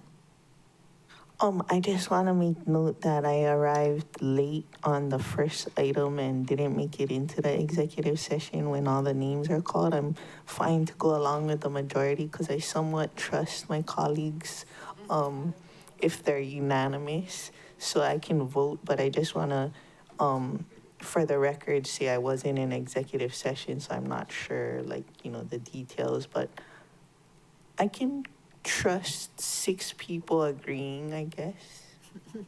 Gee, thanks, just made our day. Any other discussion? All those in favor of the motion, please raise your hand. Say aye. Okay, 8 ayes, 0 noes, motion carries. 1 excused. Member Johnson, Ms. Clerk. Chair, we're now into resolutions. There is currently no one signed up to testify, so this is last call for testimony on resolutions.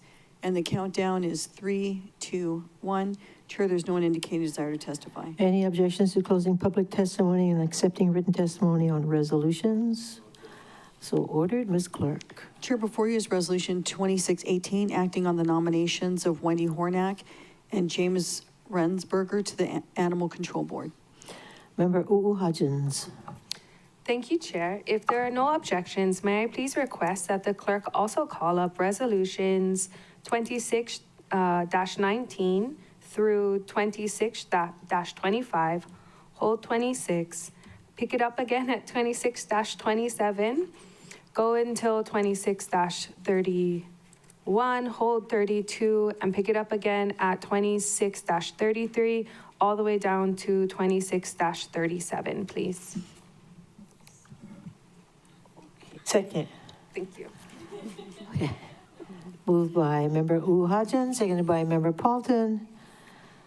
And I'm not going to repeat all of those things, all of those rezos that are going to be acted on, called up, and not called up. Ms. Clerk.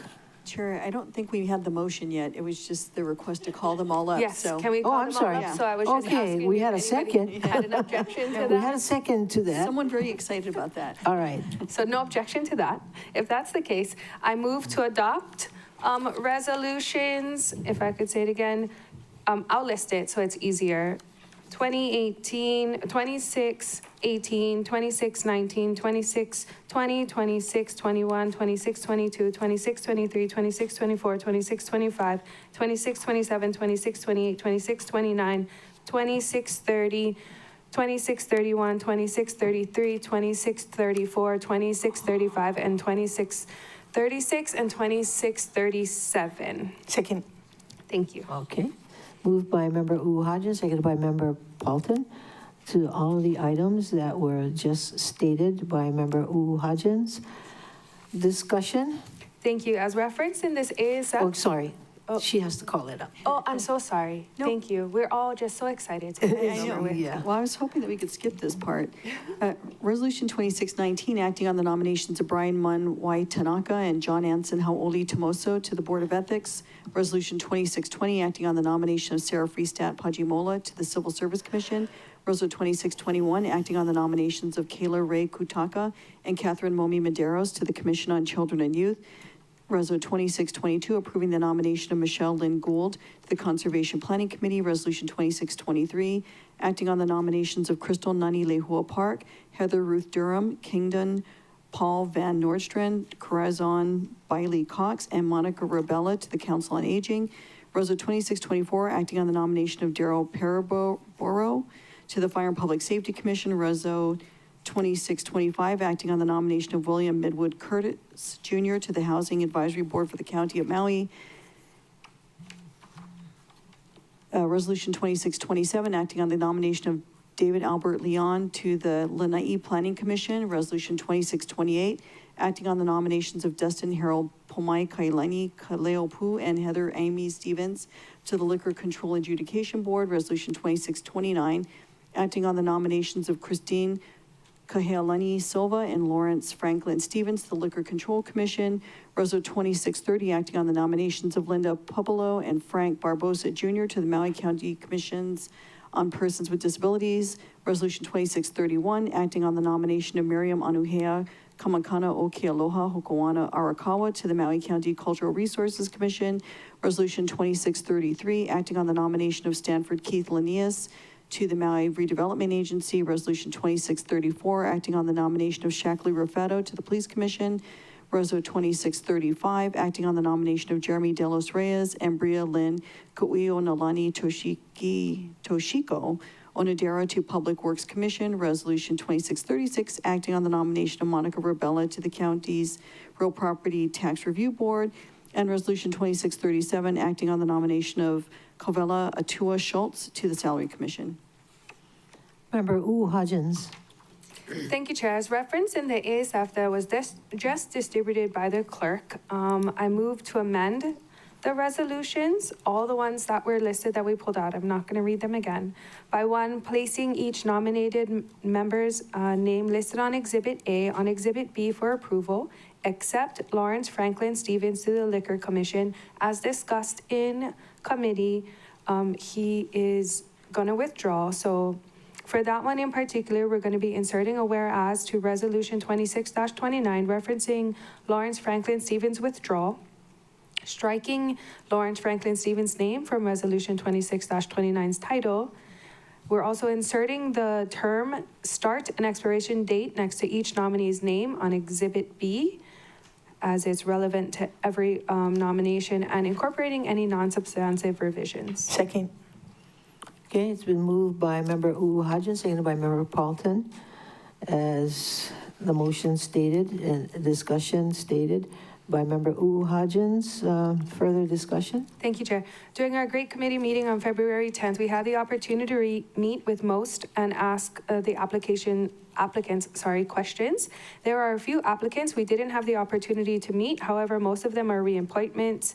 That would be James Rensberger on Animal Control Board, Ms. Sarah Pajimola on Civil Service Commission, Linda Popolo on Commission on Persons with Disabilities, Linda Gold, Conservation Planning Committee, Crystal Nani Park on the Council of Aging, Jeremy De Los Rios on Public Works Commission, but those were, again, reappointments. We also didn't have the opportunity to meet Ms. Heather Amy Stevens for the Liquor Control Adjudication Board. She is not a reappointment, but she was vouched for at the meeting by other members. And then I think we had some more questions for the other resolutions that we pulled aside, which is why we did that. And as a reminder, the council's deadline to approve or disapprove the nominations is March 2nd, 2026. And this is the last council meeting before that deadline. So at this time, I respectfully ask the members' support for this motion. Thank you. Any further discussion, Member Paulton? For my discussion, I just wanted to say I really appreciated the update testimony from Ms. Pajimola. She's been hard at work for the last 4 months, and I'm so glad I found her. Yeah, and none of us knew, right? Okay, any more discussion? Member Rollins Fernandez? I'm sorry, did you Member Sinensi? Yes, Member Sinensi. Real quick. Thank you, Chair. Real quick, I just wanted to vouch for Ms. Cristonani Lehua Park. She is a reappointment, and I just wanted to support her nomination, Chair. Thank you. Thank you. Member Rollins Fernandez. Mahalo, Chair. I want to mahalo all the reappointments, or all the folks willing to continue to serve on the different boards and commissions. They're a valuable part of this community, and so much gratitude. And gratitude to Member Paulton for finding Ms. Freistat Pajimola. I just wanted to highlight a few parts of the testimony because she was not informed about the committee meeting, and so she didn't have an opportunity to provide or to attend. And she really wanted to be here in person, and because she wasn't able to, she provided us a written update for the past 4 months that she's been on the Civil Service Commission.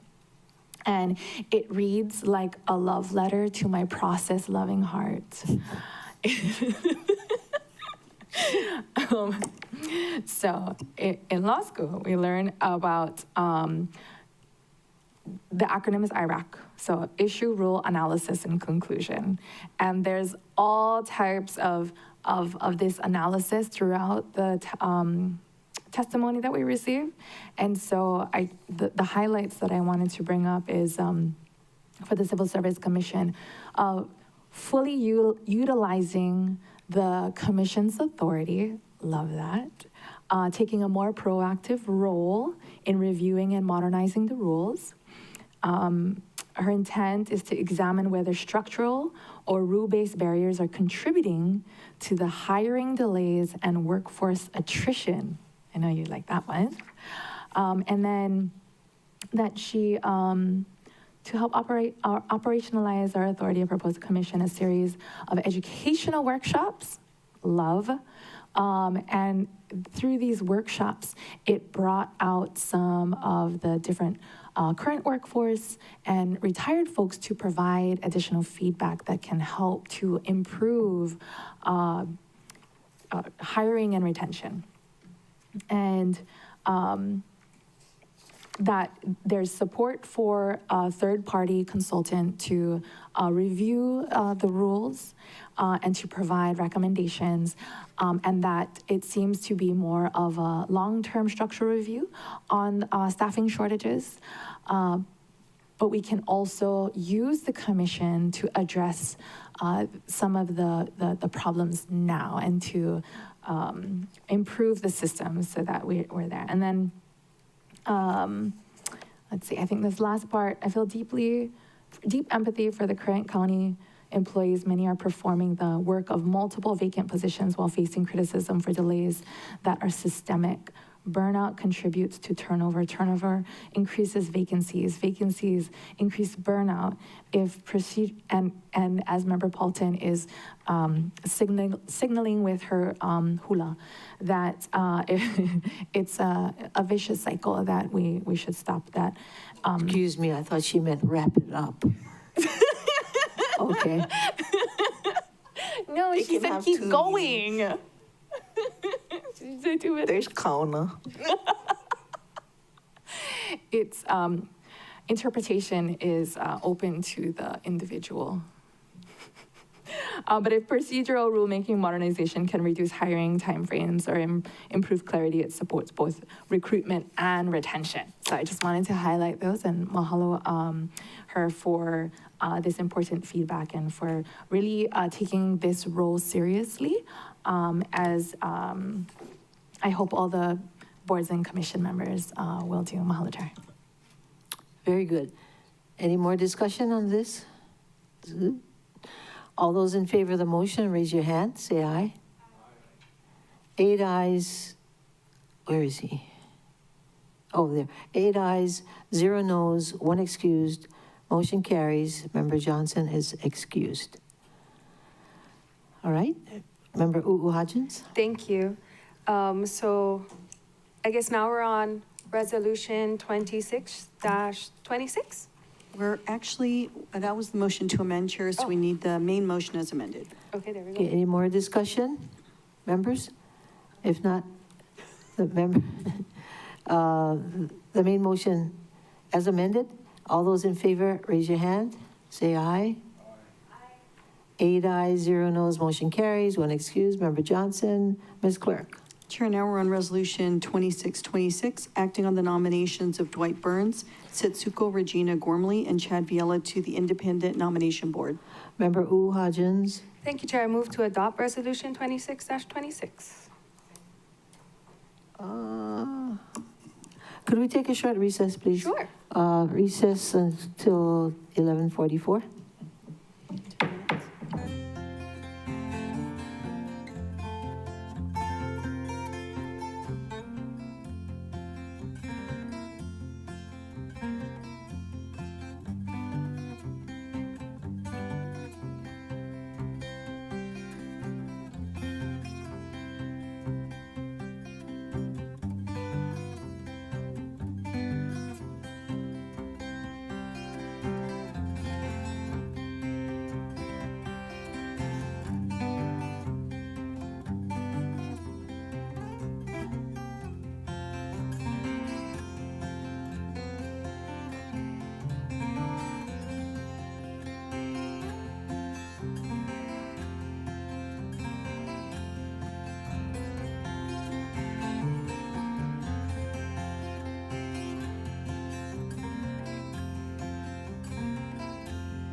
Will the council meeting of February 18th, 2026, please resume? It's 11:56, and members, if we all work together, I think we can wrap this up by 12:30, okay? So, Ms. Clerk, we're Chairman- back to 2626? Correct. And I had just called it up, so we're waiting to see what Member Hodgins would like to do. Member Hodgins. Thank you, Chair. I move to adopt Reso 26-26. Moved by Member Hodgins. We have a second. Seconded by Vice Chair Sugimura to adopt Resolution 2626. Discussion, Member Hodgins. Thank you. At this time, I would like to move to amend Reso 26-26 by two things. By one, placing Ms. Gormley and Mr. Burns on Exhibit B for approval, and placing Mr. Viella on Exhibit C, and any non-substantive revisions. Second. Okay, moved by Member Hodgins, seconded by Vice Chair Sugimura to put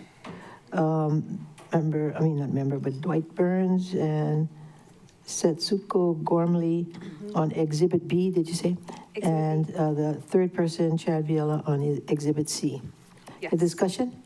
I don't really have too much discussion. I will just remind the members that, like the other ones, our date to do this is on March 2nd, and that is upcoming. And so this is our moment to act. Thank you, Chair. Any more discussion? Member Paulton? Last time she said something about putting the start and end date. Does that apply on this as well? Yes, thank you for reminding me. Can we also amend to do that as well? Thank you. Okay, so that's part of your motion? Friendly amendment. Okay, did everybody get that? All right. Any more discussion? All those in favor of the motion, please raise your hand and say aye. 8 ayes, 0 noes, motion carries. One excuse, Member Johnson. Ms. Clerk? Oh, that was a amendment. Correct. Okay. Now the main motion as amended. Any more discussion? All those in favor, raise your hand, say aye. 8 ayes, 0 noes, motion carries. One excuse, Member Johnson. Motion passes. Okay. Now we have the next item. Ms. Clerk? Chair, before you is Resolution 2632, acting on the nominations of Kiaka na Po'o na Okala Kamai and Prentice Ray Noeau Patau to the Maui Planning Commission. Member Hodgins. Thank you, Chair. I move to adopt Resolution 26-32. Moved by Member Hodgins, seconded by Member Cook to adopt Resolution 26-32. Discussion, Member Hodgins. Thank you. As noted in the ASF distributed by the clerk earlier, I move to amend Resolution 26-32 by placing Mr. Kamai and Mr. Pertao on Exhibit B for approval, inserting the start and expiration date next to each nominee's name and any non-substantive revisions. Moved by Member Hodgins, seconded by Vice Chair Sugimura to move the names to Exhibit B and to include the start and end dates for these terms. Discussion, Member Hodgins. Thank you, Chair. I'm happy to support these two gentlemen. I do know that the other members had a couple more questions to answer, and they may have other opinions, but I'm happy to support these two gentlemen. And again, I'm going to remind the members, same as the other resolutions, the council's deadline to approve or disapprove these nominations are on March 2nd, 2026. Thank you. Discussion, Member Paulton. May I please ask for a separation? Okay. Any objections, members? Okay, no objections. Ms. Clerk, can you separate the two? Oh, you don't have to repeat it then. No, it's just. Okay, her let's motion is take a to vote on the first one. Any discussion? Yes, Member Rollins Fernandez. Madam Chair, no objections to the separation. In committee, I asked if the two nominees would seek guidance or an opinion from our Board of Ethics Executive Director. I don't know if they're online or if Member Hodgins knows if they did or not. Member Hodgins? Thank you for that. I don't know if they did or not. I know that you requested that. I'm not too sure if they're on right now or if even Ms. Akitake or Director Akitake is on. I was gonna support them, but I do know you have concerns, so I'm not too sure. You can vote no. Can we do it where, we vote no on the exhibit and the main motion separately? Depending on the vote, yeah. Yes. The motion, I mean. The motion right now is, well, we're separating, we already separated the two, so we're going one at a time. And even the main motion one at a time? Yeah, the main motion one at a time. Are we going to do Mr. Kamai first? Yes, any questions before we do that? Okay. Member Rollins Fernandez, do you want your answer? Mahalo, Chair. Are you ordering pizza now? I could hear everyone's stomach grumbling, so, no one wants to vote hangry. You're welcome. I'm calling Executive Director Akitake to see if, I thought Member Uhajan's question or suggestion was a good suggestion, but. We could delay this vote if you want. Yes, Member Vice Chair Sugimura. I mean, when I meant delay, I meant not next week, but I mean, at the end of the calendar. Yeah, okay, we won't leave it in the clerk's desk. I thought that what was discussed in committee was if they got approved, would they go to see, get a Board of Ethics approval or something? I didn't think it was before today, was my understanding of the questions that came up during committee. Member Batangan. Thank you, Chair. Can I ask Corporation Counsel for guidance on this? My understanding was that the Board of Ethics could only advise county employees or officers of the county, so they wouldn't be eligible to get an opinion until confirmed. Is that correct? Yeah. Yes, that's correct. So I guess the question's kind of moot since they're not eligible to get an advisory opinion until we take action. Yeah. She's still on the phone. So they wouldn't be able to get, yeah.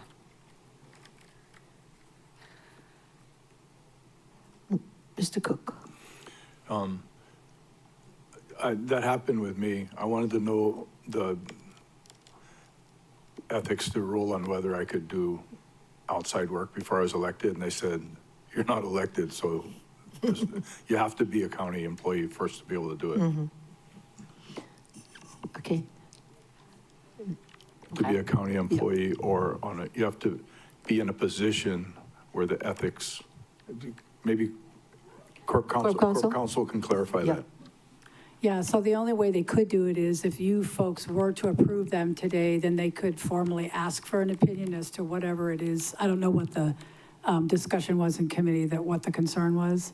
And then if, for example, it was something that was serious enough that they couldn't even sit, then they would have to resign, or they would be issued an opinion saying these are the things that you need to be careful of, et cetera. But they would have to be approved first before they could ask for that advice if they were voted, if they were approved today. Okay. That's what I thought. Yeah. Any more questions before we take the vote? This is on Kamai. Yes. Oh, we have a question. Member Batangan? Yes, Chair. I do have a question on the main motion. Since there's only one reso, would it be to adopt the reso? Like, I don't understand how we would have two motions or two votes on the main motion. Okay, Ms. Clerk. Oh, thank you, Chair. So the initial motion was to adopt, that was made by Member Uhajan's. And then during the discussion aspect of that, she had asked if, or based on some concerns by some of the members, to separate the two nominees out. And so they would still basically be under the main resolution, but it seems to me like one may be approved and one may not, and that's the aspect that they're trying to address right now. So by splitting them, we'd be voting on them separately as amendments to the main motion. But when we get to the main motion, it would still be approve or disapprove, right? Because there's only one resolution. Correct. because that I think is different from what Member Paulton had asked. You asked for 2 different votes on the resolution, but I don't understand how that would work given that there's only one resolution. You can only go up or down once we get back to the main motion, correct? Oh, I didn't think Member Paulton asked for 2 votes on the, Main motion. yeah, on the main motion. You did. She did, but I Oh, think okay. the way I understood it was that based on what the amendments will be in the votes on that, that in the main motion, when we get back to that after the amendments, I think what she was trying to say, and I don't want to put words in your mouth, is that whatever is acted upon in the amendment portion of our discussion and actions, that once it gets back to the main motion, we're just going to adopt it based on what was on the underlying typical of many of the amendments we do. So I agree with you, Member Batangan, but Oh. yeah. No, that wasn't what I meant, but okay, Oh. if I cannot.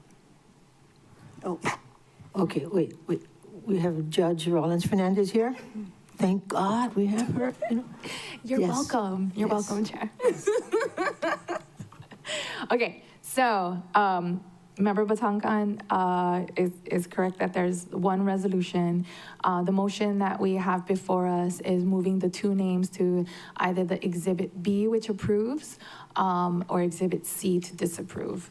And so my understanding of what we're doing right now is just putting one name or voting one name at a time, and then to the Exhibit B to approve. And then when come to the main motion on the resolution, then it would be both names were on either Exhibit B or C. And then that is the action that we would have to take. Did you get that clarification, or you still have questions? No, that is what I understood the Better procedure words. to be. I just thought that Member Paulton had asked for something different. Oh, I see, okay. You Yeah, understood me. yeah, but to clarify, it's 2 votes on the amendments and then 1 vote on the main motion. Okay, but you see, you didn't understand that. She didn't mean what she said. No, she meant what she said. Member kidding. I'm Batangan just was kidding. the only one that understood Member Paulton. Yeah. Madam Clerk and I thought she meant what we Yeah, explained. We speak better words over here. okay, but, all right, Okay, members. I'll have discussion. Okay. I feel okay with supporting Mr. Kamai. I do think that, you know, all the different aspects of our community does need representation. I found him to be believable, upfront, forthright, and transparent in his opening remarks and actions. I will be supporting Mr. Kamai on this vote. That's my discussion. Any more discussion? Okay. Ms. Clerk, could you, oh, Chair. Mr. Senenzi, I'm sorry, I didn't see you. Wait. Are you a little early for Palm Sunday? No? Okay. Thank you. I can be supportive with the intent to have a, so that they can go to the ethics to get an opinion, Chair. Okay. Thank you. Any more discussion? Okay, all those in favor of the motion, please raise your hand and say aye. Roll call. Roll call, Ms. Clerk. Councilmember Senenzi?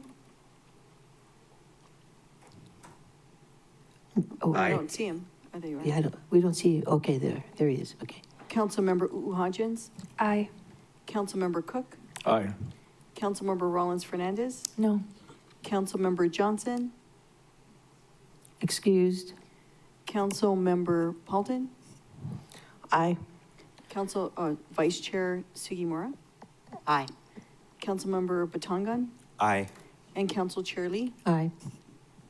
Chair, you have 7 ayes, 1 no, 1 excused member Johnson. Motion carries.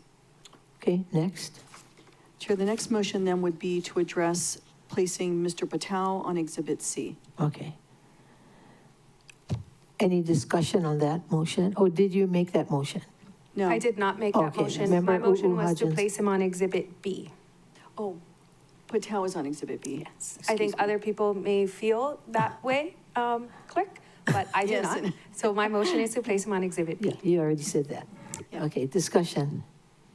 Members, Member Paulton? Yeah, I won't be supporting this motion, to have two members of a group that is so similar. I really hope that all the votes don't be similar, because then we're, just having a carbon copy, re-emphasizing. I have concerns that,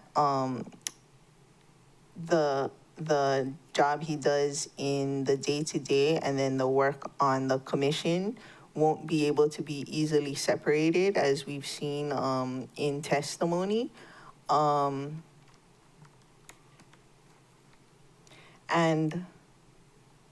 I just think it's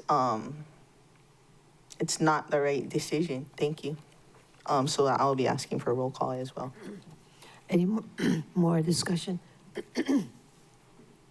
I guess I have concerns that he will be representing the county. Oh, no, I didn't mean you. I mean, did anybody else have discussion? Or personal interests, Okay. that's my concern. Member Sinetsi? Thank you, Chair. I too, kind of Kanalua, I want to support him, but if I do support him, I do want him to get a ethics board opinion.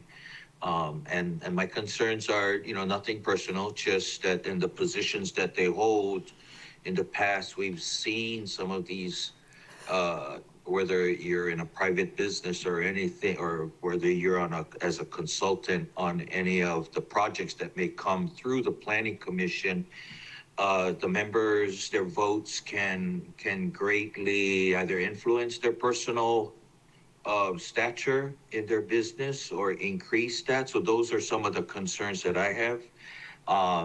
So I can support AL at this time, but with the hopes that he'll get a ethics board opinion. Thank you, Chair.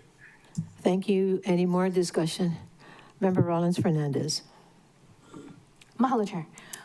Okay, so in committee, two things. One, I requested that Mr. Patel and Mr. Kamai both get an opinion from the executive director of the Board of Ethics.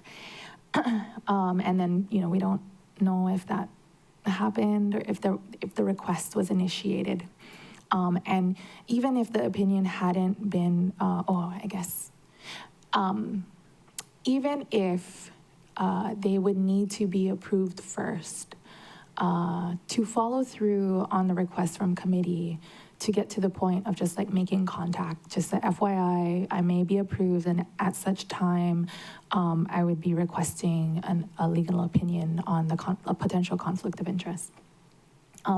Then I would have appreciated that a little more. In committee, I also explained that neither individuals ever served on a board or commission, state or county, and that oftentimes these types of commissions, like the Planning Commission, that has long-lasting impact to the decisions that they make and substantial impact, that there be some experience before serving on these boards or commissions. And neither of them have that experience. The experience that they do have has a specific worldview, has a specific interest, and it's a financial interest, which can be influential in their decision-making process, which is, understandable. I mean, that is their livelihood. I think when it comes to the construction and developer interest being represented and considered on the planning commissions, they will always be represented and considered because they have the money to hire lobbyists. They have the power to encourage their members to go and testify while on the clock, or that they could be off the clock, but their testimony is needed in order to influence the decision on the final vote of, whatever is before the Planning Commission. So when I think about, who should be making decisions on these types of boards and commissions, my preference would be for those to not have a financial interest in the stake, at stake, that could influence their decision. No one is neutral. I understand that. No one is without bias. I understand that. But there are folks who don't depend on these decisions made by the Planning Commission to put food on the table for their family, So I'll be voting no on this motion as well. Mahalo, Chair. Any more discussion? If not, Member Batangan. Thank you, Chair. I guess this question's for OCS or for Corporation Counsel. Are we allowed to amend these resolutions to require that the individuals, if they're appointed, go and get the Board of Ethics opinion? Corp Counsel? Could we add a clause under be it resolved?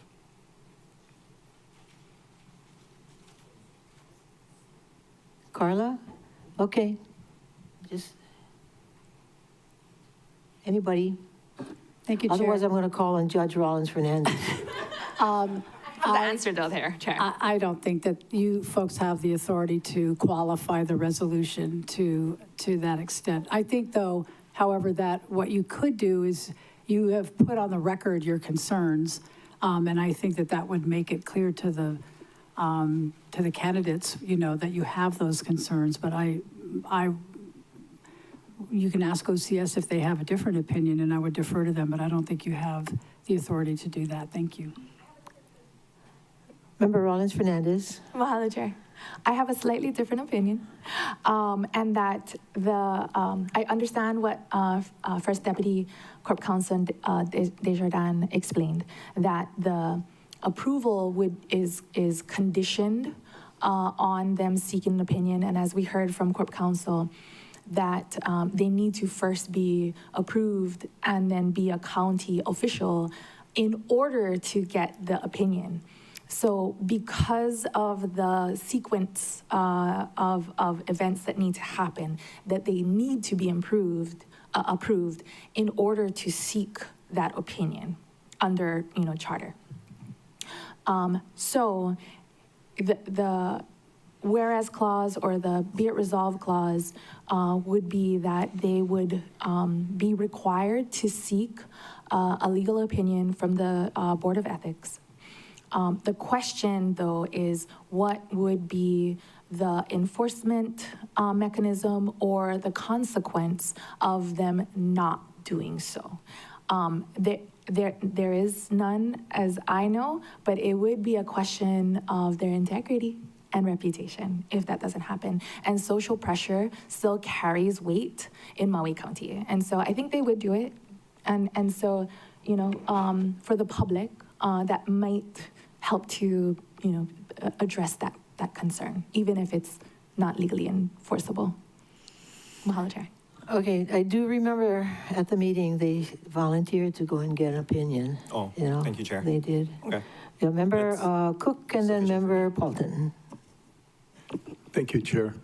Kind of in alignment with my colleague, the 9 members, I want to recognize that these 2 individuals are part of the industry, obviously.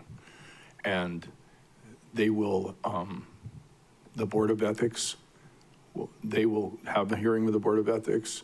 The ethics guidelines for everybody is if you have a personal interest or if you're utilizing your position to influence something. So more than likely on projects, depending on the projects, they would recuse themselves. I just want to sort of round it out. We have environmentalists, we have cultural representatives, and we have these people from industry.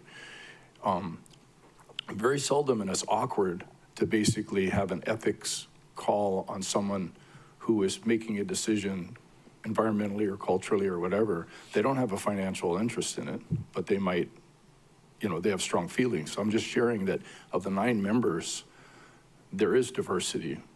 And for me, supporting both of these individuals is with the expectation that the ethics board, especially now the way they are, is more refined and it's going to be more focused, that they will be subject to the scrutiny for the type of votes that we would be concerned about.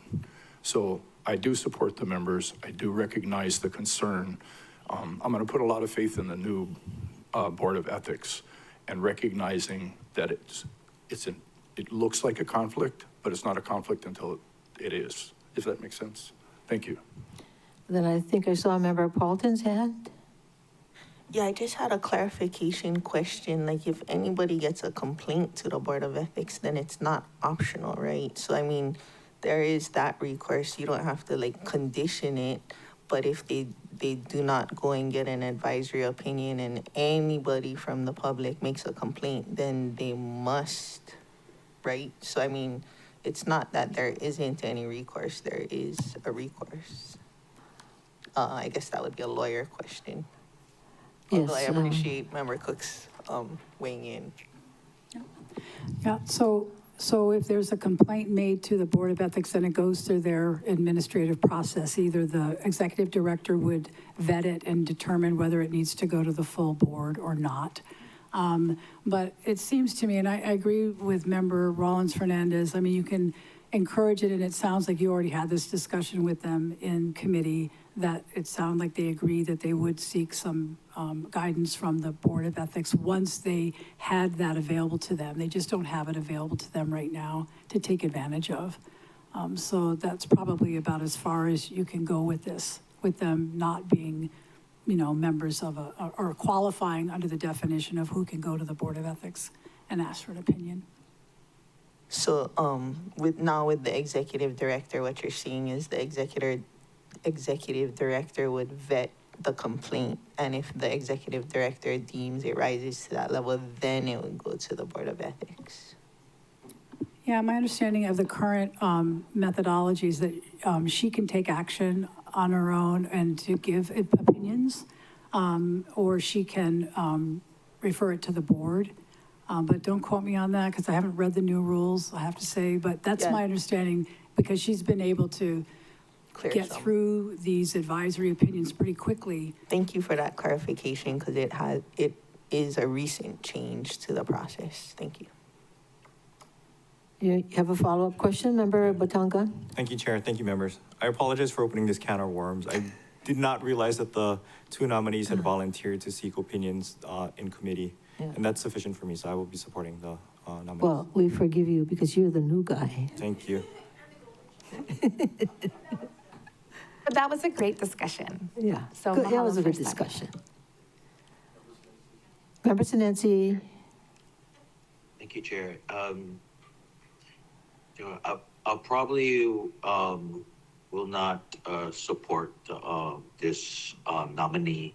And one of the my reasons too is we have Chair. We have 2 outgoing female members on the commission, and adding 2 more. I mean, would that just leave 1 female on the commission? I believe. And so it'll be Member Hodgins, do you know? That I don't know, and I would have known maybe on last week, Tuesday, when we discussed it, because then I had my whole big paper thing. Okay, that's okay. But we have the answer right over here. I have the answer. Member Rollins Fernandez. Mahalo, Chair. It would leave 1 wahine, Ms. Kealoha, and then the rest would be Kane. Yes. Okay. The other 8. Yeah. Yes. Yeah. Mahalo, Member Sinensi, for pointing that out. That is very heavy on the Kane side. Super minority for the wahine perspective, which is the most important perspective. Mahalo. I must say, remember when I was council chair the first time, there were 8 men and me. Luckily, I beat them into submission. That's right, Chair, because you're, as female, your opinion is the last one standing. You're the chief minor bird, Chair. Yeah, exactly, see? Major bird. Major bird. So, any more discussion? So we can take the vote? Everybody said we're gonna. Roll call. Okay, roll call. Councilmember Sinensi, Oh, yeah, he's there. No. No. Councilmember Hodgins, Yes. Councilmember Cook, Yes. Councilmember Rollins Fernandez, No. Councilmember Johnson, Excused? Councilmember Paulton, No. Vice Chair Sugimura, Yes. and Councilmember Batangan, Aye. Chair Lee. Aye. Chair, you have 5 ayes, 2 noes. Wait, sorry, 3 noes, 1 excused. Motion carries. All right, thank you very much. So is that the end of that one, or we still have more? Now we need to go to the main motion. Main motion as amended, more discussion. No discussion. Oh, Member Paulton. Just, I wish we could have separated the main motion, but I understand the processes we cannot. And I wish we could have had more diversity as well. Male, female, different industries, different perspectives. Thank you. Any more discussion? Member Rollins Fernandez. Mahalo, Chair. Mahalo, Member Sinensi, for pointing that out, because I did not notice that myself. And so, for the next 2 folks that have their terms expire next year. So I hope that when considering the next 2 folks that will term out in March 2027, that diversity will be taken into consideration. Because as much as I say it jokingly, it's true and it's scientifically proven that our female brains are just better.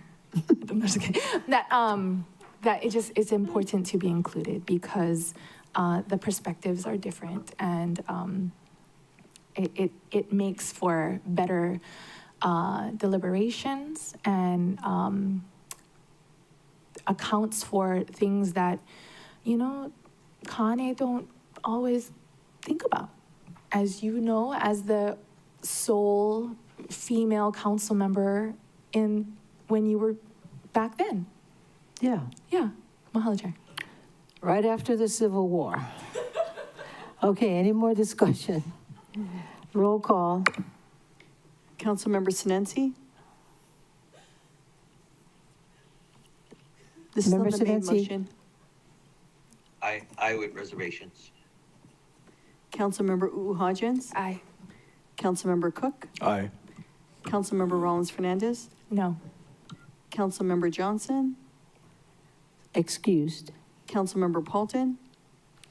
I with reservations and objections that I have to vote on 2 and 1, but I understand that's the process. I don't like it, but I'll do it. Vice Chair Sugimura? Aye. Councilmember Batangan? Aye. Chair Lee? Aye. Chair, you have 7 ayes, 1 no, and 1 excused. Member Johnson. Motion carries. Okay, next. Chair, before you is Resolution 2644. Sorry. Yes? Oh, 2 noes? Yeah. Wait, Hold on. was I the only no? I have, yes, you're the only no. Oh, I thought okay. That's Member right, Shane Sinensi was was yes. no, yes with Mahalo reservations. for that clarification. Yeah, Member Cook is making trouble again. yeah.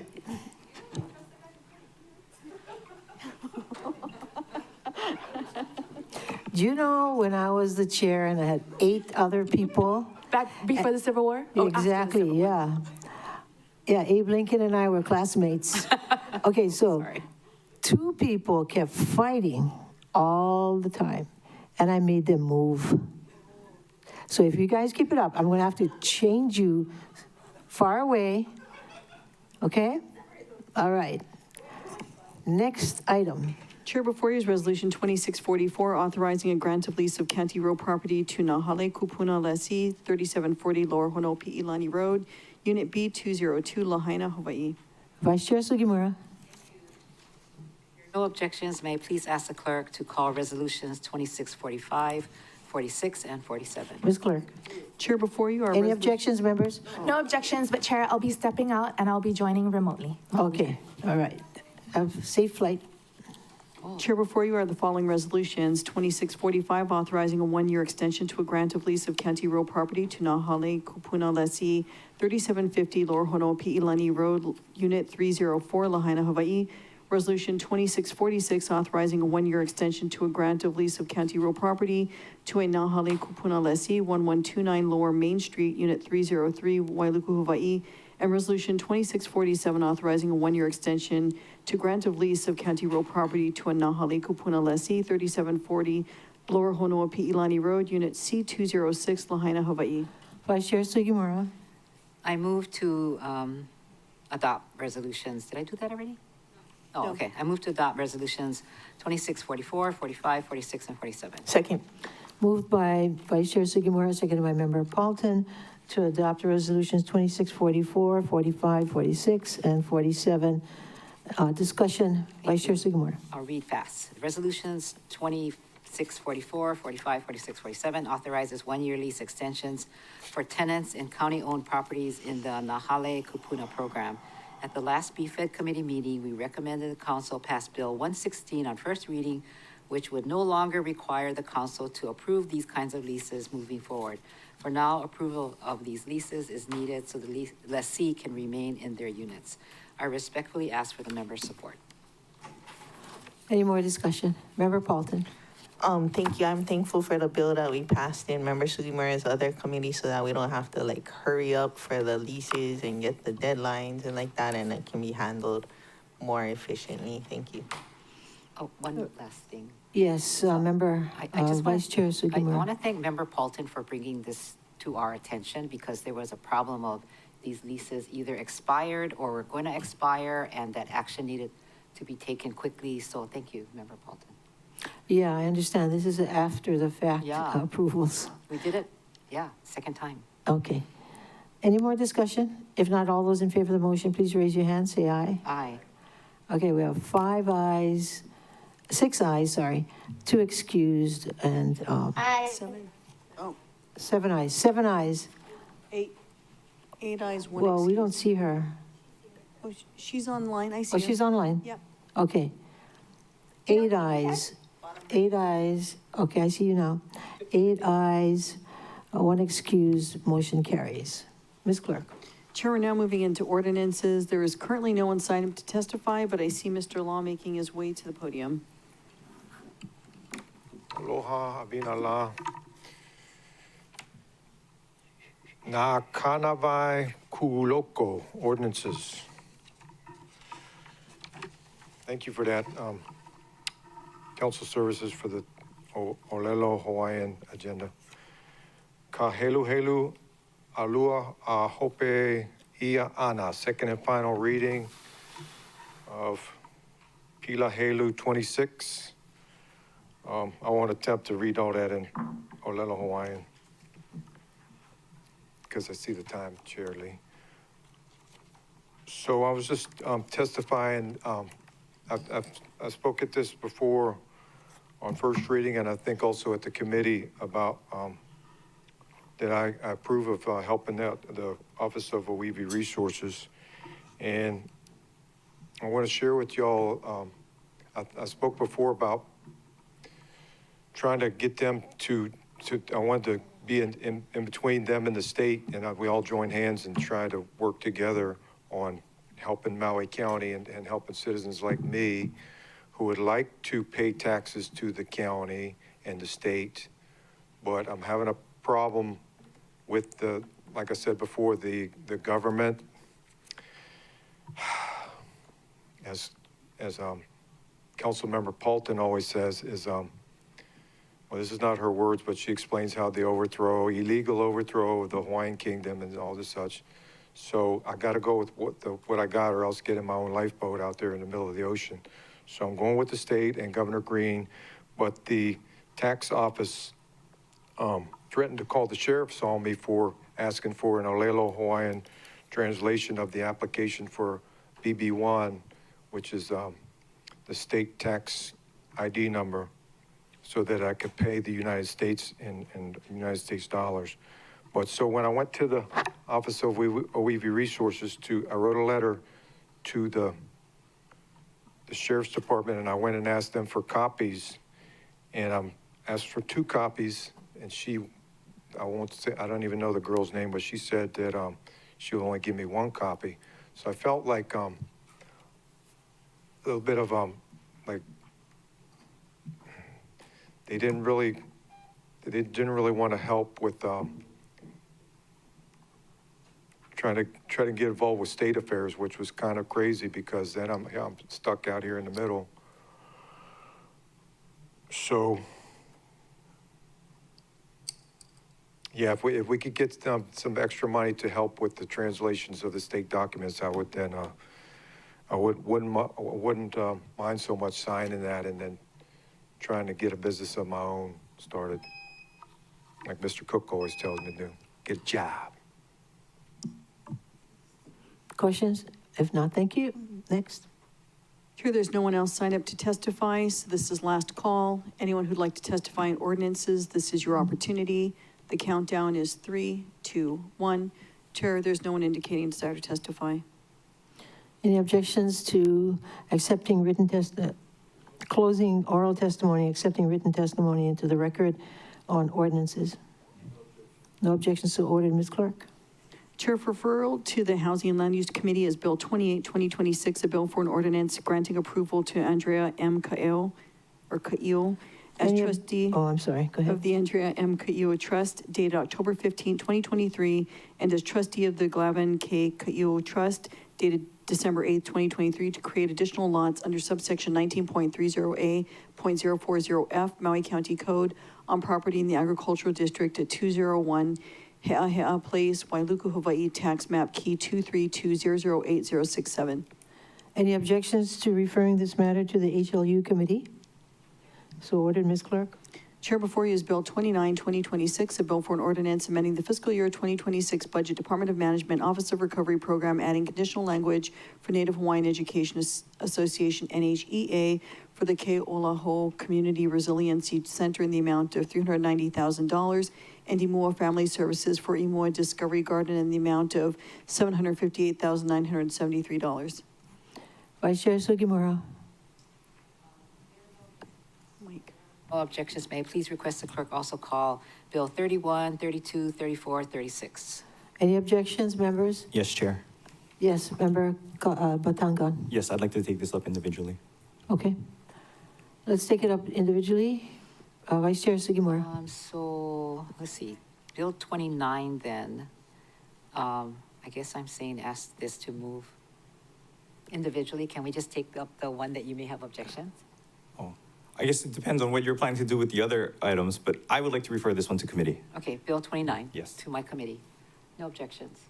Any objections, members, to referring this to committee? Is Director Milner still on the line? Director Milner, do we see her? I see her thing. Yeah, LM. Director Milner, we have a question for you, Member Paulton. Yes, Chair. Thank you, Director. I just was wondering if you could explain if there's time sensitivity on this one. Thank you, Chair. Thank you, Councilmember Paulson. Yes, I think it's just as much as we can trying to get these grants issued sooner rather than later to these organizations. If the body feels the need for additional discussion that can't be done at council, we're happy to accommodate that. I am just getting ready to email you the documents that were requested this morning and the information on the infrastructure improvements that was requested this morning. Thank you. Thank you, Chair.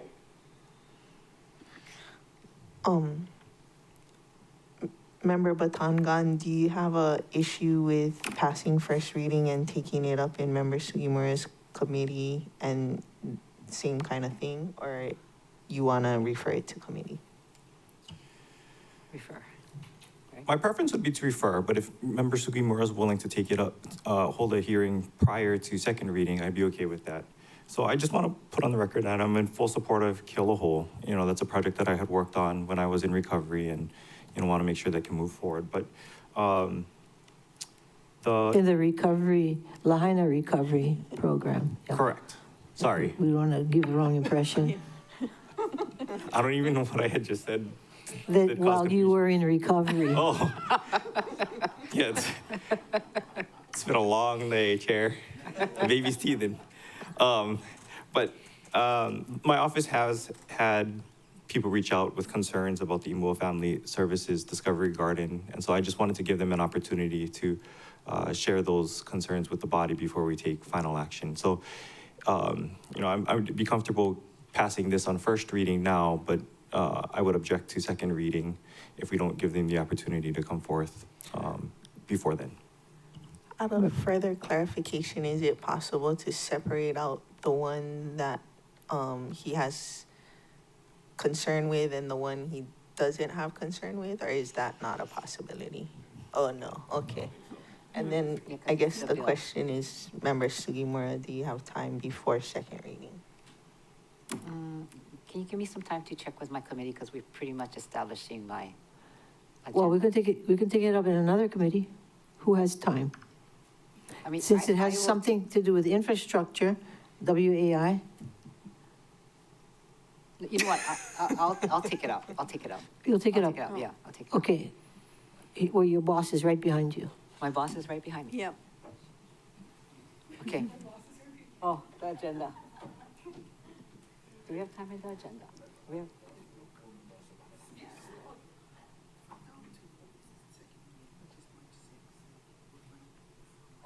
Oh, yeah. So March 6th is the next council meeting, and there's no BFED meeting in between there. So we're going to be polling for a March 3rd meeting so that we can add another BFED, and we can take this up. So all of you have to. Wait, I don't want us to have a whole special meeting just because of this one. There's though. more Okay. stuff we gotta take up. So we wanted to actually ask for, Chair, if I could have a BFED meeting. Yeah, So we go can ahead add and this. pull. Or you're gonna just schedule it, go ahead. Okay. Okay, everybody, now Okay. you gotta come to my meeting. All right, what date is that? March 3rd? I think it's March 3rd, Girls' Day. Okay. All right, so, Ms. Clerk, we're referring that, Retreats. the whole item to the BFED committee. Any objections, members? Yeah, Thank you. okay, no Chair? objections. Yes? Mahalo, Chair. Okay, just for disclosure, I'm in the lobby getting ready to go into the elevator. But I just clarification for action that we're taking. So the item is being referred and not the, subject matter for 7B? Yeah, Just the subject matter is being referred, no, the whole bill is. The being whole referred. bill. Yeah, we can't split it. the whole bill. Yeah, we can't change the bill. It's, I thought we were gonna do first reading and then 7B in her committee. Okay, no, I just said there's no BFED meeting Yep, available. but we were gonna do March 3rd, and you were gonna bring treats for the girls. Wait. So Let I me look guess at the calendar. my- further clarification, Yeah, so member my understanding Batangan? of what we discussed was that we would move this forward on first reading, and that Okay. Member Sugimura would Yeah. hold a 7B prior to second reading, so that the community could express in. their concerns, and we would then have that information prior to taking action on second reading. Yeah, Okay. but when so- you do that 7B, I'm sure it has to be on all of these items, not just one. Yeah. Okay, So that's correct. So that means I'm getting, the members are saying they'll be attending my meeting on March 3rd. Thank you. okay, so what the motion involves to pass this on first reading Yeah, and refer the item, to have a 7B actually, to have a 7B in the BFED committee on March the 3rd. on March 3rd. Okay, everybody understands that? Member Paulton? Chair, real quick, just a Oh, clarification. Okay, Member Rollins Fernandez? Mahalo, Chair, and mahalo, Member Batangan for clarifying that, because it looked like, we weren't on the same page before we were gonna take action. Because Member Sugimura said that we're gonna refer the item, doesn't matter. And then Chair, you said that we would have to take up all the things, but I don't think we have to take up all the things if Member Batangan has just a question on one of the things. Well, we can work that out. We can work that. If we can just take one item, that's fine. Yeah. Yes, Chair. It was, by all of the things, I think you meant that we would take Bill 29 in its entirety. We couldn't Yeah. split out the Keola Whole from the Imua Family Services Right. portion of it. Yeah, we could do that. Okay, fine. Member Paul. Yeah, we can. Okay. I have a clarification question, like, if Member Batangan's concerns or whatever with the Imua Discovery Garden is earth-shattering or substantial or something that we can't support and we can't split them up, then what happens? We just amend it to be just for the Keola Whole? And I see Miss Milner, can we call on her? Okay, before we do, I think it's, both Member Sugimura's office and I'm pretty sure Member Kama's office previously, this is an ongoing issue. All three of us and my office have been dealing with this particular entity and that project up in Wailuku for quite some time. But in this case, in this particular case, but we should still have the 7B. According to the director of the budget director, this is a reimbursement to them. So they already use their money to make improvements as required by the county, infrastructure improvements. So I think this will become clearer when she has the 7B. Yeah. So I don't think you have to, I think every time this issue the name comes up, everybody gets all concerned. But I think when they find out the facts, I don't think they'll be that concerned. Now, moving back to you, you wanted to know whether we need to take up. What do we do if it doesn't pan out that way? Like you said, we can't split it. Would we amend it and post an amendment to say no for that amount or something? I'm certain we could do that. Director Milner?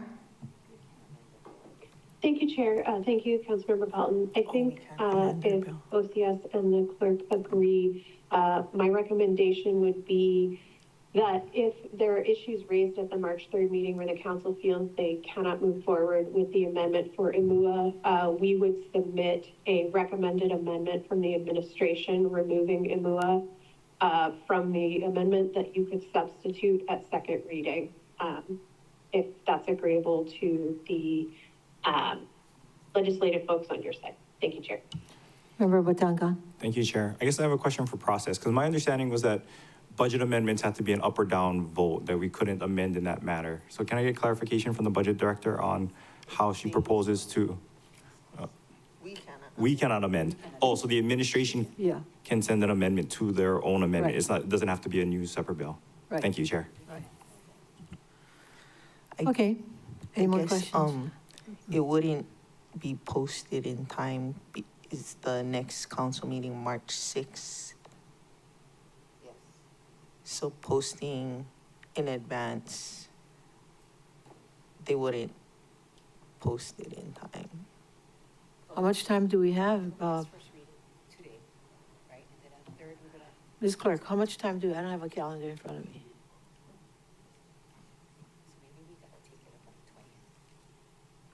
You can post it tomorrow. Post Can the post it. amendment and then file it if we don't need it. Okay, that sounds okay with me. Thank you. Sorry for the logistical nightmare. No, I appreciate that. Thank you. Oh, there's 2 weeks. The temptation side is gelling right now. we have a new member. Yeah. Okay, all right.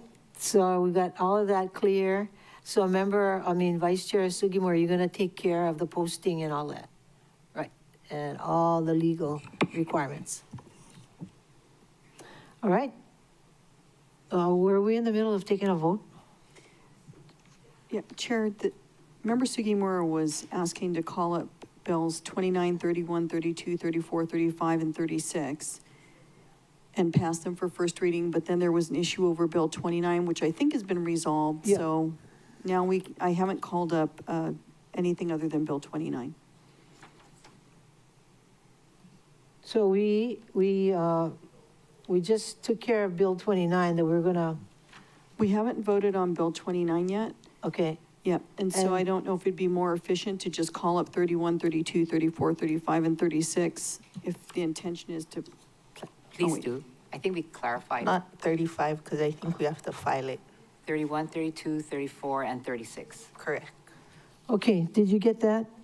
We're talking about, Madam Clerk, we're talking about 29, 31, 32, 34, 34, and 36. 35, and 36. No. Oh, no, not Skip 35. 35. Correct. 35 we can file. Okay, so call, Can I just check though, with Member Batangan, was your only issue with Bill 29, or did you want them all separated? Chair. Yes. Thank you. Yeah, my only issue is with Bill 29, so you can call up the rest of them. Okay, except 35. except 35, yeah. All right, Chair, before you are the following bills. Bill 31, 2026, a bill for an ordinance amending the fiscal year 2026 budget, increasing estimated revenues, bond lapsed bond by $2,889,300, capital improvement projects, Department of Environmental Management, Kihei McKenna Community Plan Area, add appropriation for North Kihei Mauka Transmission System in the amount of $2,889,300, and Appendix C, Department of Environmental Management, Kihei McKenna Community Plan Area, increase the appropriation for North Kihei Mauka Transmission System by $2,889,300. Bill 32, 2026, a bill for an ordinance amending ordinance 5818, 2025, relating to the issuance of general obligation bonds of the County of Maui, issuance, sale, and delivery of said bonds, Department of Environmental Management. And Bill 36, a bill for an ordinance amending the fiscal year 2026 budget, Appendix A, Part 1, Department of Management, National Endowment for the Arts, new appropriation of $60,000. Vice Chair Sugimura. Thank you. I move to pass Bill 29, 2026, 31, 32, 34, 36 on first reading. Oh, Chair, sorry, I missed Bill 34 because it's the bottom of my page, so I'll call that up. Oh. Bill 34, 2026, a bill for an ordinance amending the fiscal year 2026 budget, Appendix A, Part 2, Affordable Housing Fund, adding conditional language for repayment of Kamalani Ventures LLC. My apologies. That's okay, Vice Chair Sugimura. Thank you. Did we get a second on that bill? You didn't have a chance to make the motion yet. Right. Oh, that's what I just did. Okay, I move to pass Bill 29, 31, 32, 34, 36 on first reading. Moved by Vice Chair Sugimura, seconded by Member Nohe Uhajans, to pass the bills as stated by Vice Chair Sugimura. Discussion, Vice Chair Sugimura? All these bills are amendments to the fiscal year 26 budget. I think we talked about Bill 29. Bill 31 amends fiscal year 26 budget to increase estimated revenues of bond lapse bond funding by $2,889,300 for the Department of Environmental Management's North Kihei Mauka Transmission System project. The new total amount for the total for fiscal year is $8,889,300. Bill 32 is the accompanying amendment for fiscal year bond authorizing ordinance to ensure the projects and funds are recognized there as well. And the transmission explains the funds were first appropriated in fiscal year 26, but could not be encumbered due to bid protests. So this bill reappropriates these funds for this project. Bill 34 amends Appendix A, Part 2, fiscal year 26 budget to allow repayment of $234,050 for the Affordable Housing Fund to the Kamalani Ventures LLC for an overpayment. The county previously received $675,700 in 28 and 29 under Maui County Code Section 2.96.9090. Paren D, Paren 4 for units sold at market rate without deed restrictions. This has been determined that the repayment exceeded the amount owed, resulting in overpayment to the county by $234,050. The budget director requested council action as soon as possible because the overpayment has remained unresolved for over 5 years. Finally, Bill 36 adds $60,000 grant to Appendix A, Part 1 for the Department of Management from the Endowment for the Arts. The funds will be used for a public art project that would include the storytelling workshop, community events, and place-based art projects. And I respectfully ask for the members' support of the motion, and I think Member Paulton emphasized that with Nicole, now storytelling is one of the focuses, so this is profound. I respectfully ask for the members' support of the motion. Okay, any more discussion, Member Paulton? Thank you. I have discussion on number 33. We did cover that one as well, right? Yeah. No? No, we skipped that one. We Oh, skipped okay, 33. then, never mind. Okay. Okay, we need a roll call? If not, all those in favor of the motion, please raise your hand, say aye. Aye. Okay. Aye. Oh, there you are. Are you on the plane? Are you on the plane? Almost. Almost, okay. So we have 3, 4, 5, 6, 7, 8 ayes, 1 excuse, motion carries. Excuse is Member Johnson. Ms. Clerk.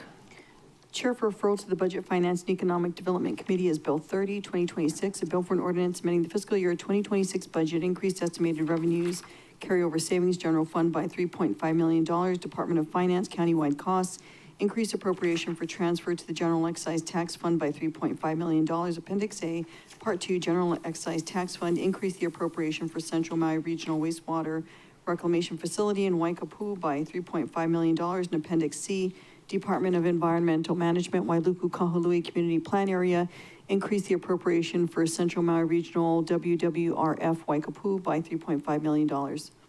Any objections to referring this matter to the BFED committee? No objections. So ordered.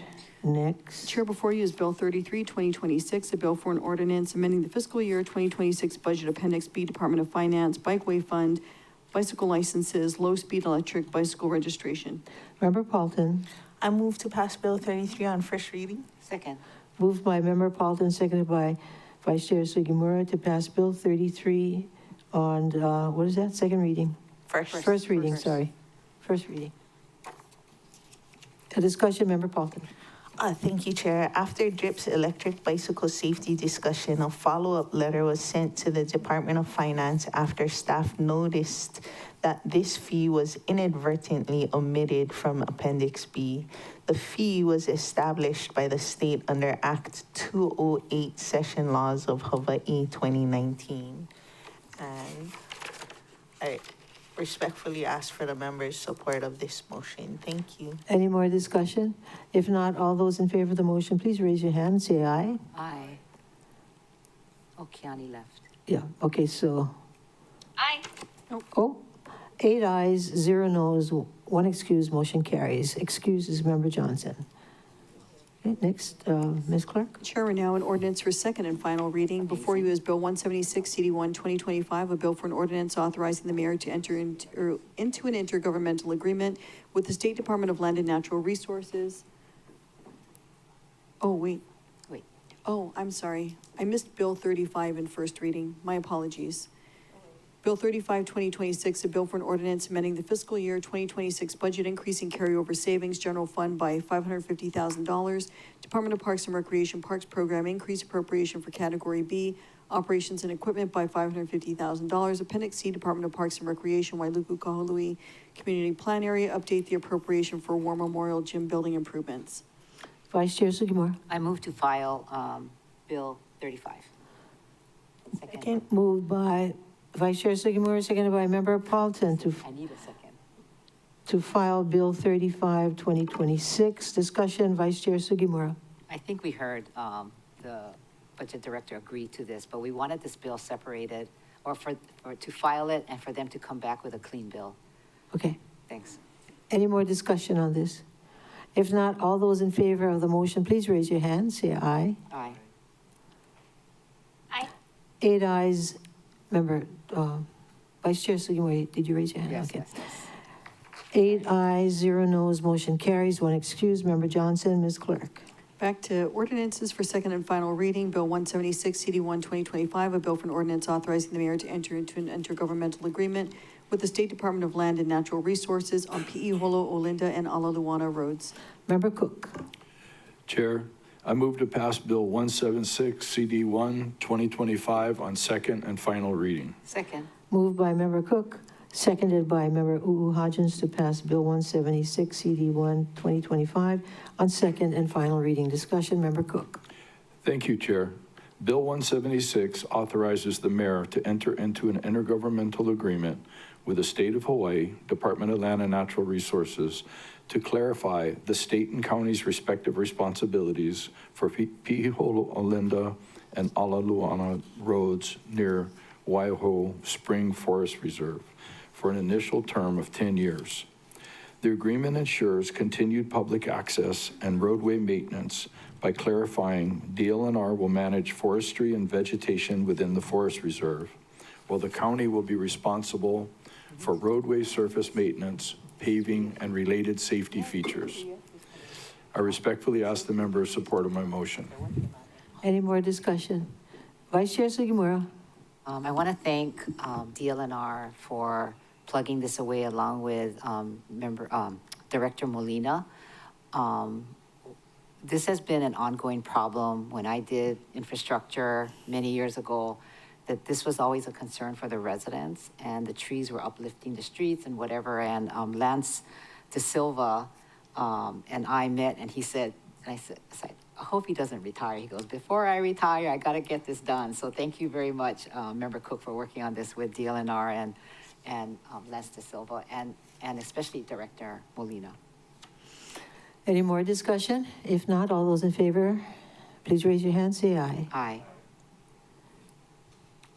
Where is Ms. Molokai? She's on the plane. Okay, so now we're not at 8, we're at 7 ayes, 2 excused members, Rollins Fernandez and Member Johnson. No, 8 ayes, 1 excused Member Johnson. Motion carries. Thank you. Ms. Clerk. Chair, before you is Bill 2 CD1 2026, a bill for an ordinance amending Section 2.56.080 Maui County Code relating to setting the salaries by the executive director and establishing new pay scales for Board of Ethics staff. Vice Chair Sugimura. Thank you. If there are no objections, may I please request the clerk also call Bill 21, 22, 23, 24, 25, 26. No objections. Thank you. No objections, members. So ordered.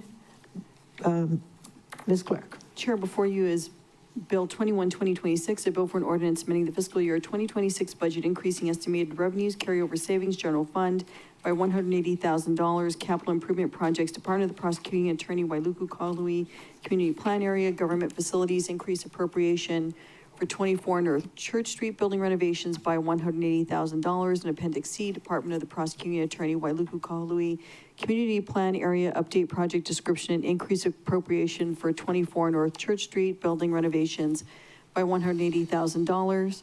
Bill 22, 2026, a bill for an ordinance amending the fiscal year 2026 budget, increasing estimated revenues, carryover savings, general fund by $314,341, Department of Management, Board of Ethics Program, increase at Category A salaries by $314,341. Bill 23, 2026, a bill for an ordinance amending the fiscal year 2026 budget, Appendix A, Part 1, Department of Agriculture, State of Hawaii Department of Agriculture, new appropriation of $10 million. Bill 24, 2026, a bill for an ordinance amending the fiscal year 2026 budget, Appendix A, Part 1, Department of the Prosecuting Attorney, State of Hawaii Department of Health, opioid settlement, new appropriation of $886,633. Bill 25, 2026, a bill for an ordinance amending the fiscal year 2026 budget, increased estimated revenues, carryover savings, general fund by $54,434, Department of Corporation Counsel, Legal Services Program, increase equivalent personnel by 1.0, and increase Category A salaries by $54,434. And Bill 26, 2026, a bill for an ordinance amending the fiscal year 2026 budget, increasing carryover savings, general fund by $75,000, Department of OEV Resources, increase appropriation for Category B, operations and equipment by $75,000. Vice Chair Sugimura. No further discussion, Chair. Anybody else? Discussion? All those in favor of the motion to pass? Oh, we need a second. Wait, sorry. Second. You're voting, okay. Yeah. So the motion is to pass? Yeah. Yes? Yeah. The motion is, Oh, there was no motion? Oh, she sorry. made no motion? You made no motion? yet. Vice Chair, could you make a motion? Sorry, I thought I made the motion. It's okay. So thank you. I move to pass Bill 2, 21, 22, 23, 24, 26 on Not- second and final reading. and 25 and 25 26. also. 25 and 26. Okay, moved by member, Vice Chair Sugimura, seconded by member Uhu Hodgins to pass bills 2, 21. 2, 21, 22, 23, 24, 25, 26 on second and final reading. Discussion. No further discussion. Anybody else? No discussion? All those in favor of the motion, please raise your hand, say aye. Aye. Aye. Oh, okay. 8 ayes, 0 noes, 1 excused, Member Johnson, motion carries. All right, next we have number Bill 17. Correct. Chair, before you is Bill 17, 2026, a bill for an ordinance repealing Chapter 9.40 Maui County Code on social host liability. Member Paulton. Thank you. I move to pass Bill 17 on second and final reading. Moved by Member Paulton, seconded by Member Hodgins to pass Bill 17 on second and final reading. Discussion, Member Paulton. Thank you. Well, this avenue didn't ultimately work out. I look forward to seeing what the High Five folks work on with the chief to prevent underage drinking and people providing them with alcohol so that they don't end up in recovery. Okay. Any more discussion? If not, all those in favor of the motion, please raise your hands, say aye. 8 ayes, 0 noes, motion carries, 1 excused, Member Johnson. Ms. Clerk. Chair, we're now moving on to unfinished business. We don't have anyone currently signed up. Mr. Nakoa is not online, so this is final call for testifiers. We'll give him a minute. Okay. Okay.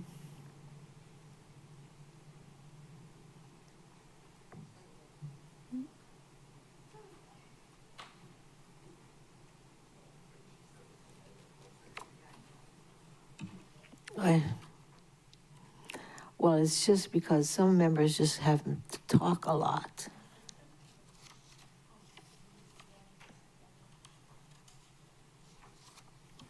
No presentation, but I have you on the mic.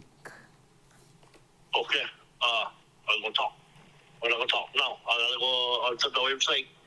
Oh, you're on the mic, and did you want to provide testimony on the unfinished business? Yeah, yes, I thought we had a presentation about this thing, cause are you planning to say about the height? You know, so, no more presentation? No presentation, because it's at second and final reading. Okay, yeah, well, I kind of thought something, yeah, I'm gonna talk right now. Yeah, well, I thought I was gonna hear something in Lahaina when you came to Lahaina, but nothing was presented, so I don't know what the heck I was gonna talk about, right? So, this whole height from 30 to 35, yeah, in the whole Lahaina. But again, you guys all know how many years ago, the Great Brown House is like, 45 feet? We kept on saying about 30 feet was about way over, and then it's illegal. That's the height, supposed to be 30 to 30 feet.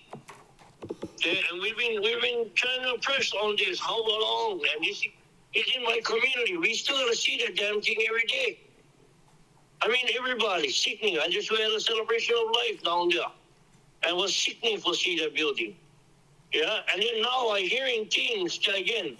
If you're going to do this adjusting of the heights, yeah, from 30 to 35, yeah, how are we going to know that these guys will get all the money in the world, like this businesses, like this guy, Greg Brown, not going to finagle the law and this government, this county, you know, the county council, the court council, that is now our county clerk, the deputy director before, that is now actually in office.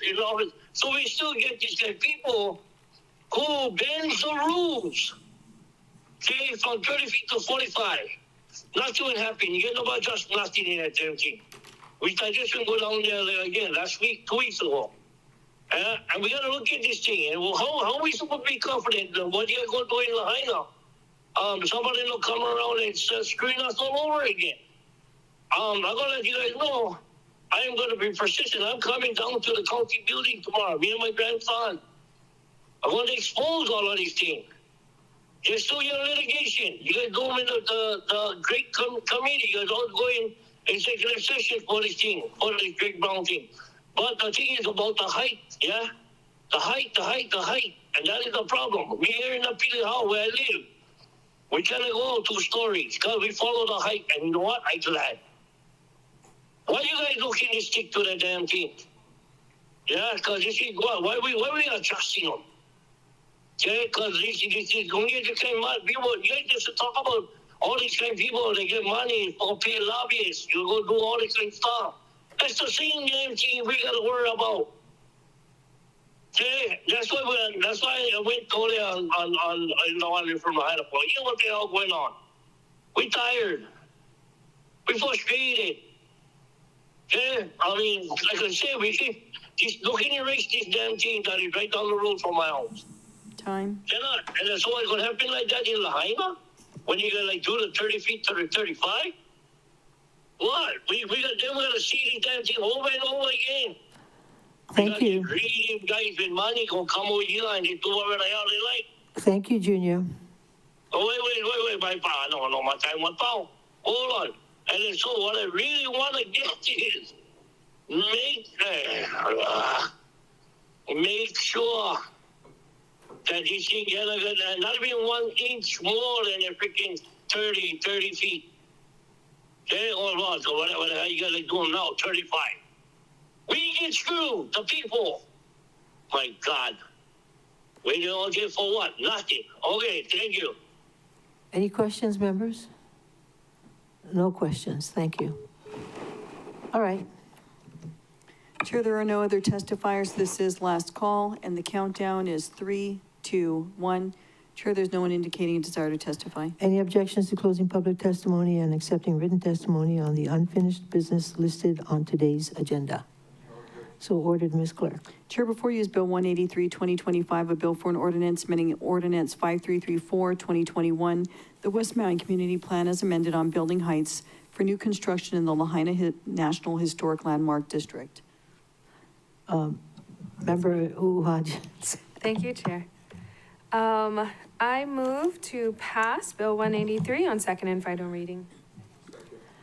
Moved by Member Hodgins, seconded by Member Cook, to pass Bill 183, 2025 on second and final reading. Discussion, Member Hodgins. No further discussion, Chair.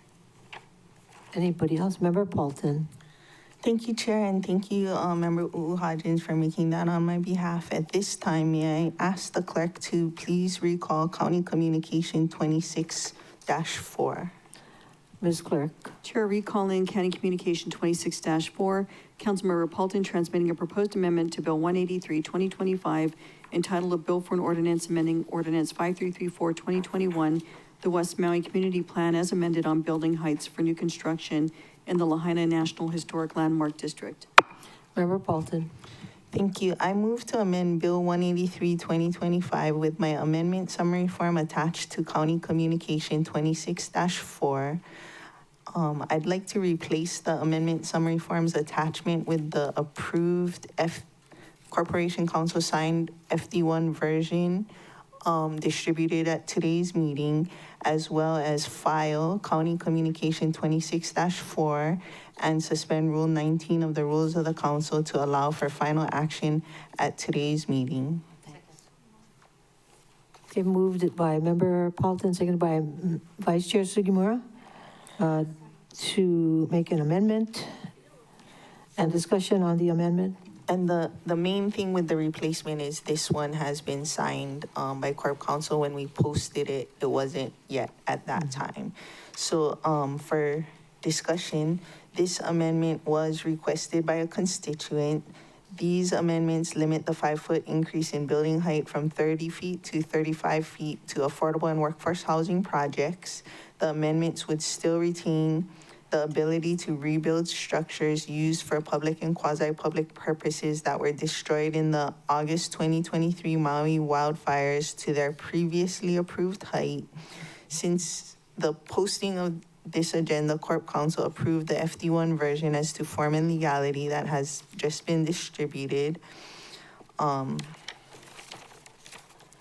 No changes have been made to the bill's content. Only a Deputy Corp Counsel's signature has been added. Out of an abundance of caution, I'm requesting a Rule 19 suspension. I did want to clarify that in the effects section, number 2 notes new buildings in affordable workforce housing projects. The new buildings in phrase was omitted in the motion section and inadvertently omitted in the motion section and the attached FD1 version of the bill, but it pretty much means the same thing. The bill was sent to Corp Council for approval with the inadvertent omission. So it may be easier to just leave it like that. I ask the members' support of my motion. Thank you, Chair. Any further discussion on the amendment? Member Batangan. Thank you, Chair, and members. I appreciate that this amendment is in response to the constituent request because, only one person took the time to come out and attend our public hearing in Lahaina. And that takes a lot, and I want to, mahalo that person for coming out to share their thoughts. I just wanted to clarify, it's not the same person. This was a written request. I see, okay. And so I would support the Rule 19 suspension when the vote comes to that, but I would be voting against the amendment. It just doesn't align with how I see our land use laws aligning. So I was always taught that there's state land use, Maui Island Plan, community plan, and zonings. And as you go through that list, you get, you start off most broadly, and then you end up with more specificity. So each tier of the ladder above the previous ones needs to be broad enough to encompass all of the details within, the things under it. So I just don't see this as the appropriate legislative vehicle for achieving the action that's being requested. I think the community plan has to be broad enough to allow for all of the zoning within its districts. And given that the A1 apartment designation allows for buildings to be built up to 35 feet, I think the community plan has to allow for that. So, I hear what was said, and I recognize the intent, but I think that the appropriate vehicle to limit building heights in the way that was described at our public hearing, I can't speak to what was, transmitted, written to Member Paulton, but it would be through the use of... it was to all of us. Written testimony. Okay, I apologize then. But it would be through the use of zoning rather than through limits on the community plan. And my preference would be for the community plan to be broad enough to encompass all of the zoning designations within it, and that we utilize those zoning designations to then limit height on those individual types of development. Thank you, Chair. Member Paulton. Thank you. So a couple of points I did want to clarify. The Greg Brown house aside, this is specifically speaking to the National Historic Landmark District, not the entirety of the SMA, not the entirety of West Side or whatever. We're specifically talking about the National Historic Landmark District. And the community plan was just updated, I believe, within my tenure. Like, I shepherded that process. So this is not something that is before Member U'u Hodgins or Member Batangan was born. This was very recent, what the community requested. And the, I think, second tranche of emails or whatever testimony that the county clerk said, I was fully ready to support Bill 183, but when I seen the written testimony at the final hour from people that I know in my community, that I have known since before taking office. I stopped at Safeway on the way home, and nearly everyone I spoke to said this will totally change the character of our National Historic Landmark District. All the buildings, like Front Street Apartments, which, you know, this amendment would allow for, but would go from 2 stories to 3 stories. And I don't know if it's that I want to allow for more housing because we desperately need it and it solves a problem that I'm working on. But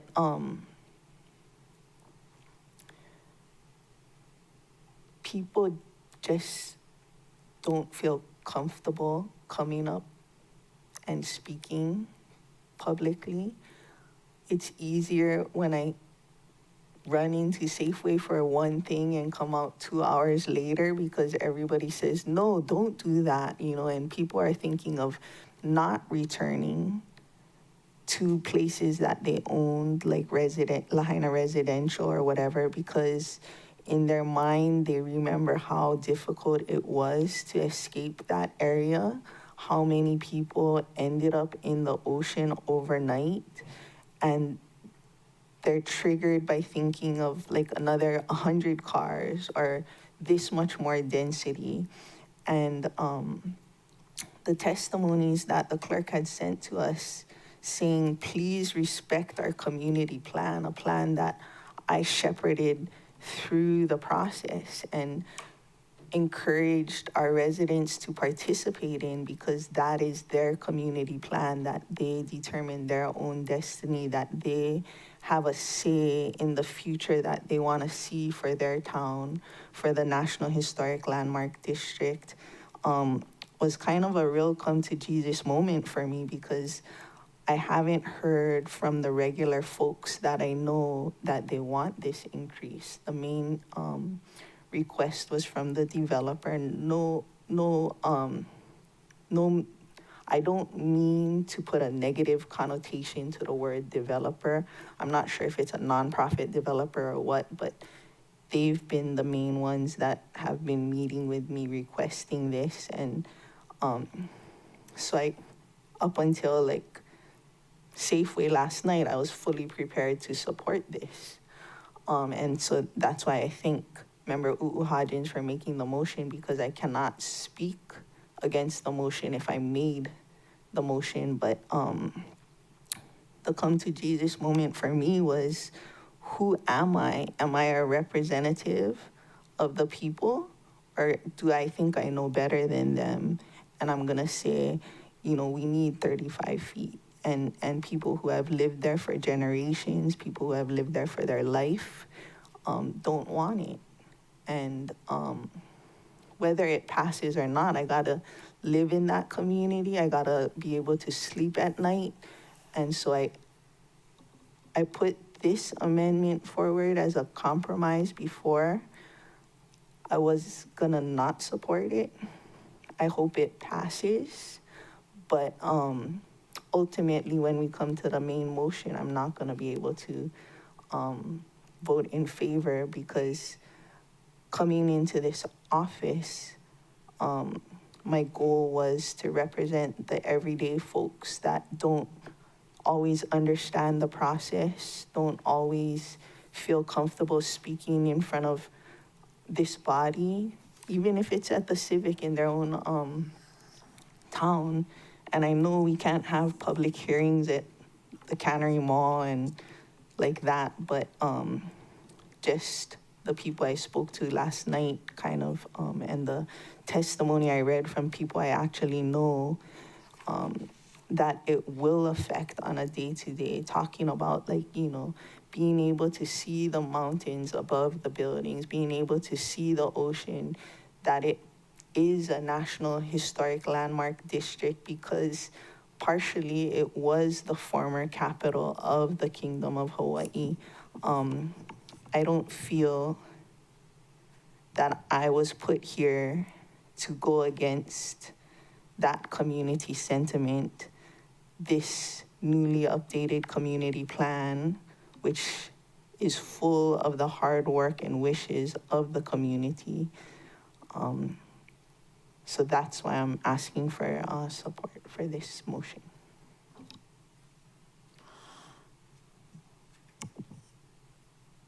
If I may make a comment, it's really hard to decide on this because on the one hand, you are asking for this to support this amendment, but on the other hand, not the main motion.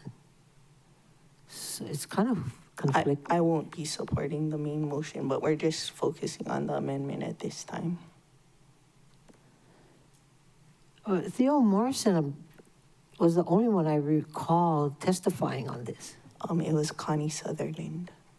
I thought Theo was here. My neighbor's mother. She said Theo was surprised that we were having a meeting in Lahaina and couldn't make it.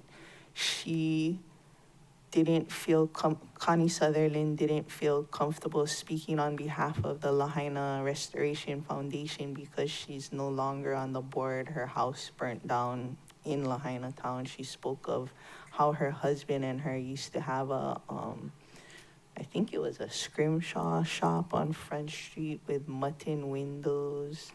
But yeah, her name was Connie Sutherland, and it's actually my neighbor's mother. Any other thoughts? Chair, Member Batangan. can I just, so the motion on the table is to approve the ASF. The amendment, Okay, yes. so are we yes. taking separate votes for suspension of Rule 19 and the ASF, or are we just voting on the ASF? I just want to make sure I'm clear on what we're voting on before. I heard the Rule 19 was included in the motion. I mean, I could take that back and separate them. Oh, I guess no. I had just committed to voting yes for the suspension of the rule if that is the will of the body, but I would not be supporting the motion. So I just need to make sure I'm clear on what I'm going to do because I'm breaking up those two and for myself. So you're the main motion maker. Member Hodgins? Thank you. I am the main motion maker, not the maker of the changes, though. Right. I'm happy to support separating the Rule 19 and then voting on that, and then voting on the ASF, and then voting on the main motion as amended, which is super fun for us. I'm going to speak to the ASF. I'll be supporting this. I think this is when we have to take some nuance into account. So the Lahaina National Historic Landmark District is quite small in the footprint of Lahaina. And I really don't see too many new structures, or structures rather, that are going to be rebuilt, that are going to be going up to 35 feet, or that should go up to 35 feet, except for this project to accommodate the workforce housing. As Member Paulton said, in an earlier bill discussion, housing is needed everywhere, and especially in Lahaina right now. And so this is to accommodate building more units to ensure that more people are able to come home in Lahaina. We know that majority of them are renters. We know how expensive construction is. And so in this limited capacity, I can support the raising of the height requirement for 5 feet for affordable housing in the National Historic Landmark District. So I'll be supporting this ASF, and I will support the bill as amended. I know Member Paulton is conflicted, and I know she's in an interesting spot that she probably didn't choose to be in as of yesterday. But I guess that's how I will be voting for these next 3 things. Thank you, Chair. Anyone else? And if we separate it, we would need to do the ASF first and then see if we do need a 19 and then the main motion. Just in order, because if the ASF doesn't pass, then there's no need for a 19. Anyone else? Chair, if I could just ask, Mayor Paulton, are you also going to move to file County Communication 26-4? Member Paulton. Wait, what's? You can call me tomorrow. Oh, all right. Tam, are you going to move to file County Communication 26-4 as part of your motion? We can break it up to, or withdraw it and reintroduce it as, my motion will be to amend the bill, replace the ASF with the signed version, and file in one motion. And then we'll go from there. Is that acceptable to everyone? Any objections to making that adjustment? Okay. Ready to vote on that amendment? Okay. All those in favor of the amendment, raise your hand and say aye. Oh, wait a minute. Are you going to vote no? Okay, roll call. Councilmember Sinensi, Aye. Councilmember Hodgins, Aye. Councilmember Cook, Aye. Councilmember Rollins Fernandez, Excused. Councilmember Johnson, Excused. Councilmember Paulton, Aye. Councilmember Vice Chair Sugimura, Aye. Councilmember Batangan, Nay. and Council Chair Lee. Aye. Chair, you have 7 ayes, 1 no, 2 excused. Wait, No. 6 ayes, 1 no, 2 excused. Yeah. Motion carries. And now I'll move to suspend Rule 19. Okay, the motion is to suspend Rule 19, made by Member Paulton, seconded by Member Hodgins. Discussion, Member Paulton. I'm thinking that we can do a voice vote. All right? Any more discussion? If not, all those in favor of the motion, please raise your hand and say aye. Aye. Okay, that's 7 ayes, 0 noes, 2 excused, motion carries. Excused are members Rollins, Fernandez, and Johnson. Now the main motion as amended. Okay, discussion, Member Paulton. I'm not gonna repeat that last discussion because it came from my heart and I didn't have everything down, but I'm gonna ask for a roll call and I'm gonna stand on the discussion that I previously had. All right, any more discussion? Roll call. Councilmember Sinensi, Aye. Councilmember Hodgins, Aye. Councilmember Cook, Aye. Councilmember Rollins Fernandez, Excused. Councilmember Johnson, Excused. Councilmember Paulton, No. Vice Chair Sugimura, Councilmember Batangan, Aye. Council Chair Lee. Aye. Chair, you have 6 ayes, 1 no, 2 excused. Motion carries. All right. That's the end of the calendar, right, Ms. Clerk? I think that's everything, Chair. Yeah, nothing else? I have something. No, No, Are you at the end of- official, anything on the calendar? there's nothing else on the agenda, Chair. Okay. Yes, Vice Chair Sugimura. So I just want to say thank you, Member Hodgins, for doing all the boards and commissions. I do want to stress that for the board members, if the INB, when they talk to all of these members, to please remind them about attendance. I did hear of a person that we just approved that has had junk attendance, but never heard confirmation from the department. So attendance and quorum and all of that is really important, but also the administration, if you have somebody who's not showing up, please do report it to whoever and go through the process of 3 and you're out.